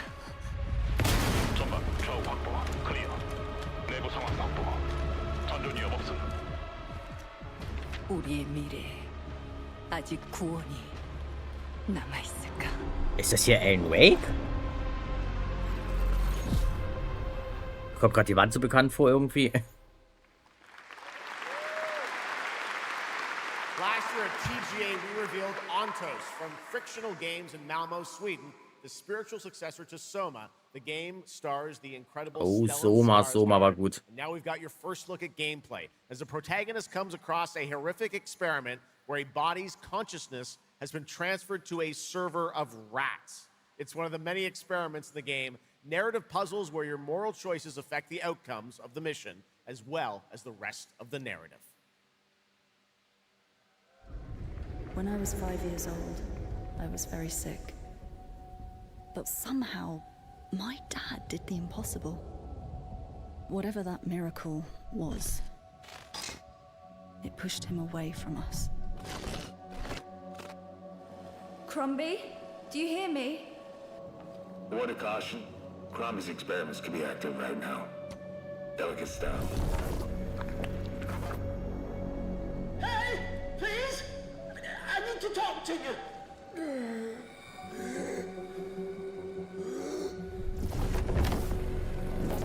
That's it. My savior. Hello? Oh, thank the fates. Someone came. What is this? What are you? There are some notes on the whiteboard to guide you to it.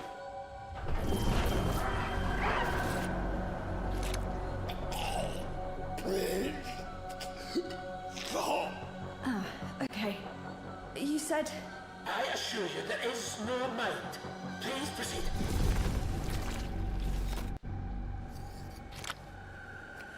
No! No! My body! No!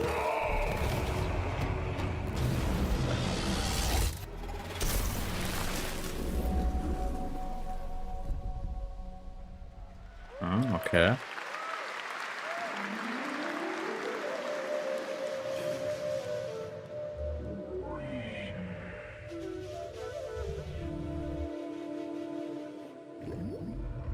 Soma nie gespielt, kennt ihr eher für Amisa?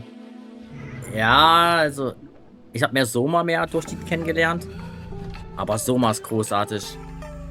Gerade so, wenn ich denke, jetzt in der jetzigen Zeit, wo das Thema KI und künstliche Intelligenz so präsent ist, da finde ich gerade, was das Thema Soma angeht, also was es da in dem Spiel geht, das finde ich jetzt gerade, das passt jetzt erst recht gut rein, das Spiel hier. Weil das, ja, wie sagt man das denn? Ja, also das Thema KI behandelt. Künstliches Leben und so, na, schon sehr, sehr geil gemacht. Ist aber halt kein Actionspiel oder irgendwas, also wer da jetzt Action erwartet, der ist da auf jeden Fall falsch.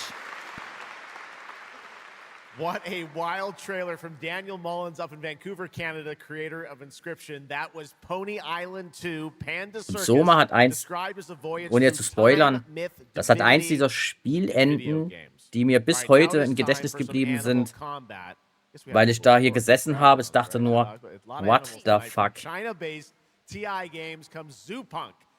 Und ich liebe das, wenn Spielenden starring a Wenn die solche playable, What the get this, fuck Enden rabbit, haben. rhino, and chipmunk. I know. Tonight we have the first look at Und Zupunk's du bist auch What the squad-based fuck, hä? combat systems, including the potential fourth hero. There's Mein another kleiner animal, Haustiger, ja. who fights with a long blade. There's even more. That's not all. You'll also want to keep an eye out for the marmot and otter bosses too. Witness the wild world of Zoopunk.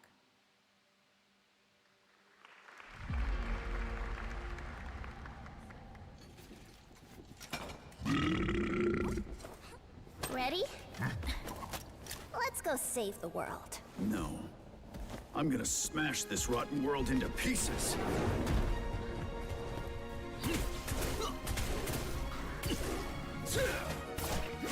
I've got you. We're about to risk our lives here. Is this the only way across? Ich wollte gerade sagen, habe ich das schon mal gesehen gehabt? Toss me there. Aber jetzt fällt es mir auch gerade ein, da war doch irgendwas. Quit already. You can't even Firefox. Hands off, Trixie. Enough! It's a no! No! That's enough! It's lazy! Break and fight! Where are the guards? Partisans, stand united! Two arms! Hand over the spark!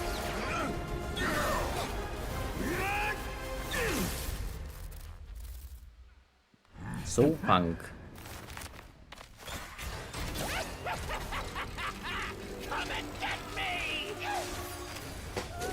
Alles gut, alles gut, alles gut. The hope of the world?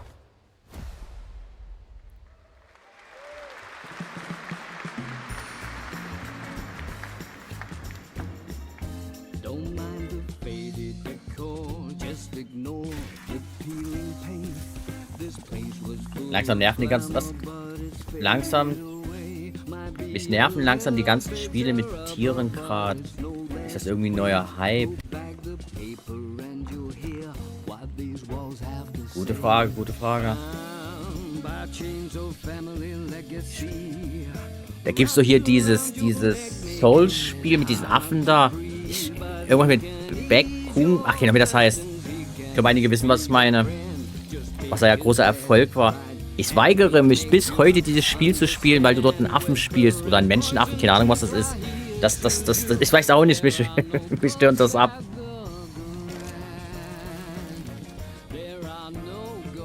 Wukong, Blackmid. Ich glaube, Wukong war das, glaube ich, oder? Und wie ist es so? Ich weiß. So, mal. Ja, ich will, es wackelt zu sehr gerade. Ja, ist ja gut. Das musst du nicht beißen dafür. Ich bin ja schon ruhig. This is Roko Kingdom, a new open-world multiplayer creature collecting RPG.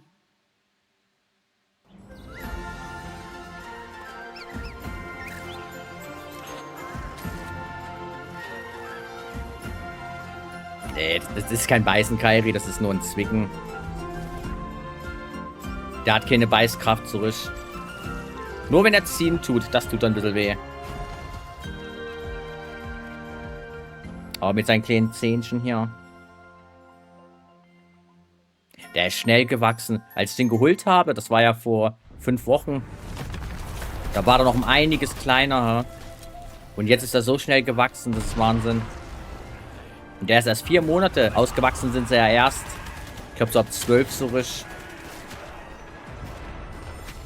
Na, mal gucken, wie groß du noch wirst, mein Bruder.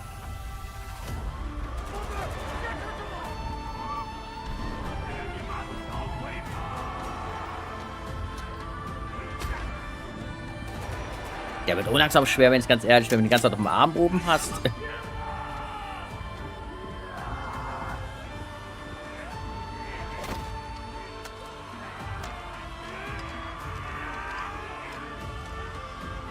Ja, Wukong ist schon ein gutes Spiel eigentlich. Das ist auch gar nicht wirklich ein Souls-like. Okay.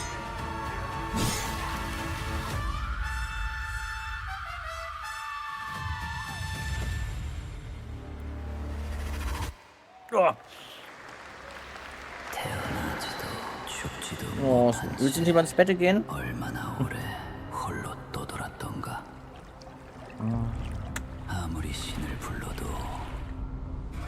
자들은 끝내 답하지 않았지. 이제 이 윤회를 내 손으로 무너뜨리리라. Ja, es hat zum Beispiel eine richtige Pause-Funktion. Da hat sich der Dad dann immer aufgeregt bei Dark Souls. Der wollte immer eine Pause-Funktion haben und weil ja Dark Souls ja keine richtige Pause-Funktion hat, hat das deshalb nie so gerne gespielt. Weil der wollte öfters mal rauchen gehen oder was weiß ich. Ja, da kann man keine Pause machen, das nervt und so. Ich habe immer gesagt, dann stellst du einfach in die Ecke irgendwo hin und in der Regel passiert da ja nichts. Außer halt natürlich, wenn ein Spieler dann in der Welt kommt.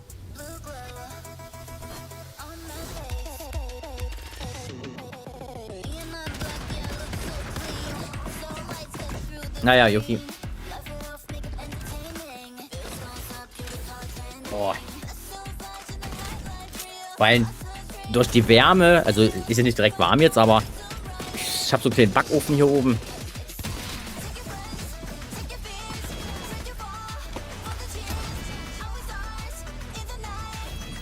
Warum muss man immer mitten im Gegnergetümmel beim Boss rauchen?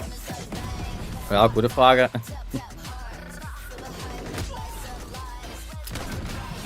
Final hier, oder?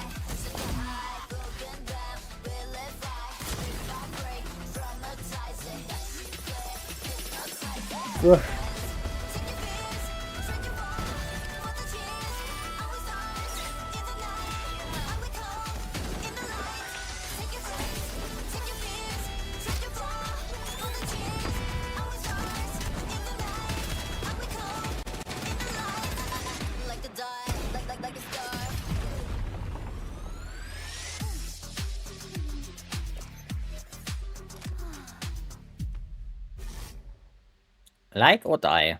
Okay, now I'm happy to welcome to the O&L stage a man who closed out Summer Game Fest with an epic reveal. Please join me in welcoming to the stage my good friend, the Final Fantasy VII Remake Series Director, Naoki Hamaguchi. Obwohl ich ja jetzt nicht so der Remake-Fan bin. Ich weiß nicht, ich freue mich irgendwie auf den dritten Part hier. Ich weiß nicht warum. Obwohl ich weder Part 1 noch Part 2... Ja, war nicht schlecht jetzt in Klammern, aber jetzt auch nicht so gut, dass ich sagen würde. Mega, aber irgendwie, ich freue mich irgendwie auf das Finale. Oh, Yuki. Thank you. It's great to be back at the Gamescom to give you a green pass all my team is working on. What will you see in this brand new exclusive trailer, so-called weapons? Aber eins schreckt mich trotzdem ab, und zwar, was ich so Thema Open World gesagt habe und Minispiele. Das war nichts für meine Ohren. Chapter of their epic journey. Final Fantasy VII Revolution will deliver an unforgettable experience in a world without boundaries, and will be available PlayStation 5, Nintendo Switch 2, Xbox XS, and PC in spring 2027. Na, Yuki, es tut mir leid, aber ich muss mich auch ein bisschen bewegen, ha? Thank you so much for all your support and excitement. Let's move!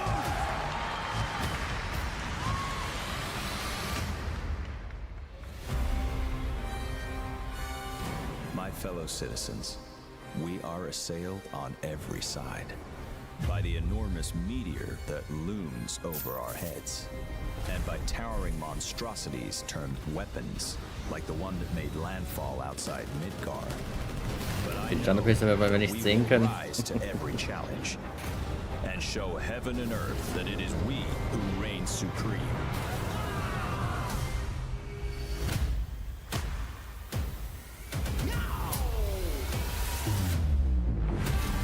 You said weapons are guardians of the planet, right?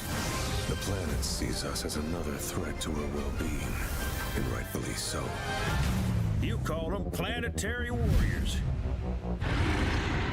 But I call them weapons of mass destruction.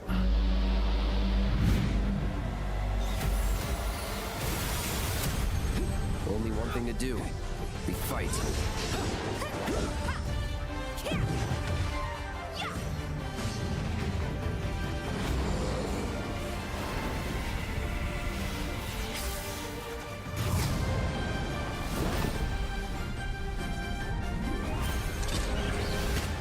breaking down weapons, hunting materia. Way overdue for a day off. Once we've got a future to fight for, nothing will stop us. Ready? Aim! Fire! We'll finish this together.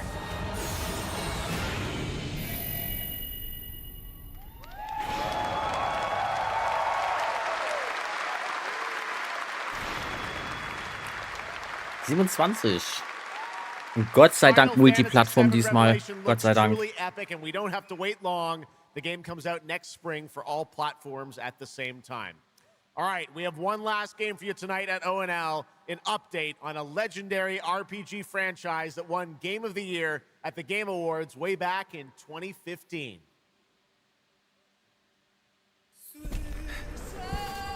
Ah ja, ich wollte gerade sagen. Witcher. I see a white wolf striving forward towards a solitary tower. Never chose to be a Witcher. Boah, Witcher war wirklich großes Kino. Fate chose for me.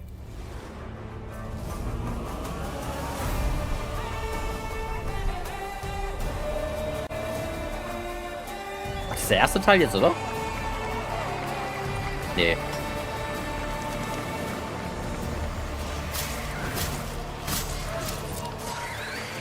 Nee, das ist der dritte. Ja, ja, Moon. Ich habe auch gerade überlegt. Hä? Hatten wir nicht einen Remaster schon? Oder? Aber wir haben da jetzt was verpasst.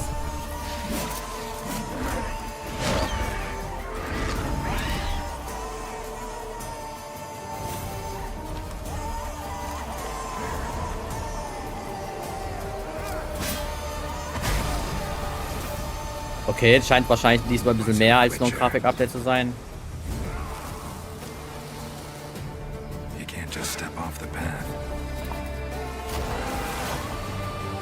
You're one for life. And there's never an ending that's not also a new Oh, die Update, okay.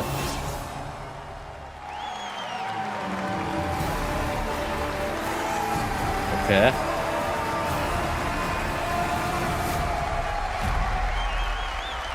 Oh, Witcher 4.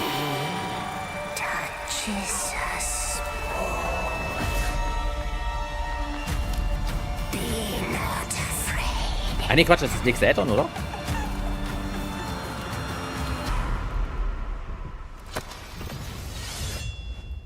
Didn't say I was afraid.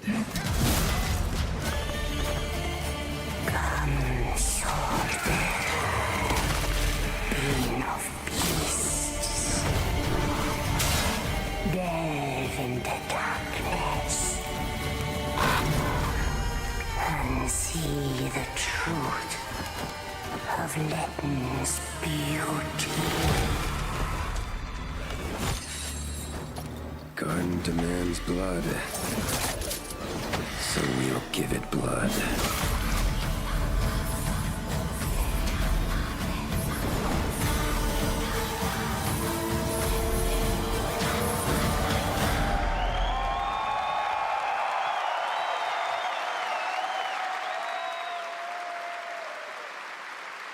That's right. How about that? Free upgrade, free remaster. All right, well, now joining us to talk all about the Witcher 3 news, please welcome the level design lead from CD Projekt Red, Miles Toast.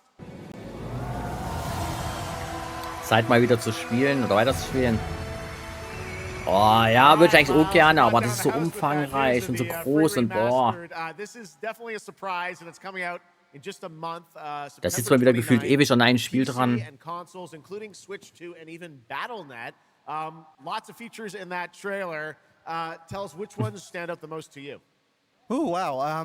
So you can der tell Gute that the hier, team hä? definitely poured their hearts Der into lässt sich this durch nichts one, stören right? hier. It's a huge privilege for me to stand here and represent them. Thank you for the trust, guys. Secondly, features, right? So my favorite one is the visuals. That's new textures, updated rendering, advanced. Aber das Free kommt, das ist schon mal you name it. ganz nett auf jeden Geralt Fall. has never looked as good. EA hätte jetzt erstmal wieder den Vollpreis verlangt dafür. And then the other thing, definitely combat. It's more modern, smooth and precise. We updated camera, the targeting system, you know, added new animations. And what I like a lot, new finishers. And then last one, Witcher 3 is a full-fledged RPG, right? So we completely revamped the ability system to give players more options. Well, it's a lot of stuff, as you saw in the trailer, only a month away. Let's move on now to Songs of the Past, which is a wild idea in and of itself, a new expansion for an 11-year-old game. What inspired you guys to build this? Yeah, it's super cool. So we had this idea for one more story with Geralt for a while, but we couldn't quite figure out how to fit it into our busy schedules, right? Luckily, our friends from Fool's Theory came around and they hired a bunch of old veteran Witcher 3 developers. Dann spielst du es auch mal, wenn das rauskommt. Hast du die Witcher nicht gespielt, Kyrie? Here we are today. Wow, well, that's so cool. Now, you mentioned, obviously, Geralt's back, but he has a new weapon, it looks like, in the trailer. Sort of like a, Aber schon krass, dass die nach all den Jahren doch noch ein Add-on rausbringen. Viele andere Studios, die hätten schon längst einen Nachfolger rausgehauen oder was weiß ich. Klar, der Nachfolger kommt dann noch von The Witcher. Aber also, ihr wisst, wie ich meine. Noch nicht, hab's mal geschenkt bekommen. Oh. Also kann ich nur empfehlen, das unbedingt mal weiter zu spielen, beziehungsweise mal anzugucken. Ich weiß noch, die Quest hier, der Rote Baron, ihr wisst, was ich meine. Ey, das war so eine geile Quest und allgemein hatte The Witcher so viele gute geschriebene Storyaufgaben.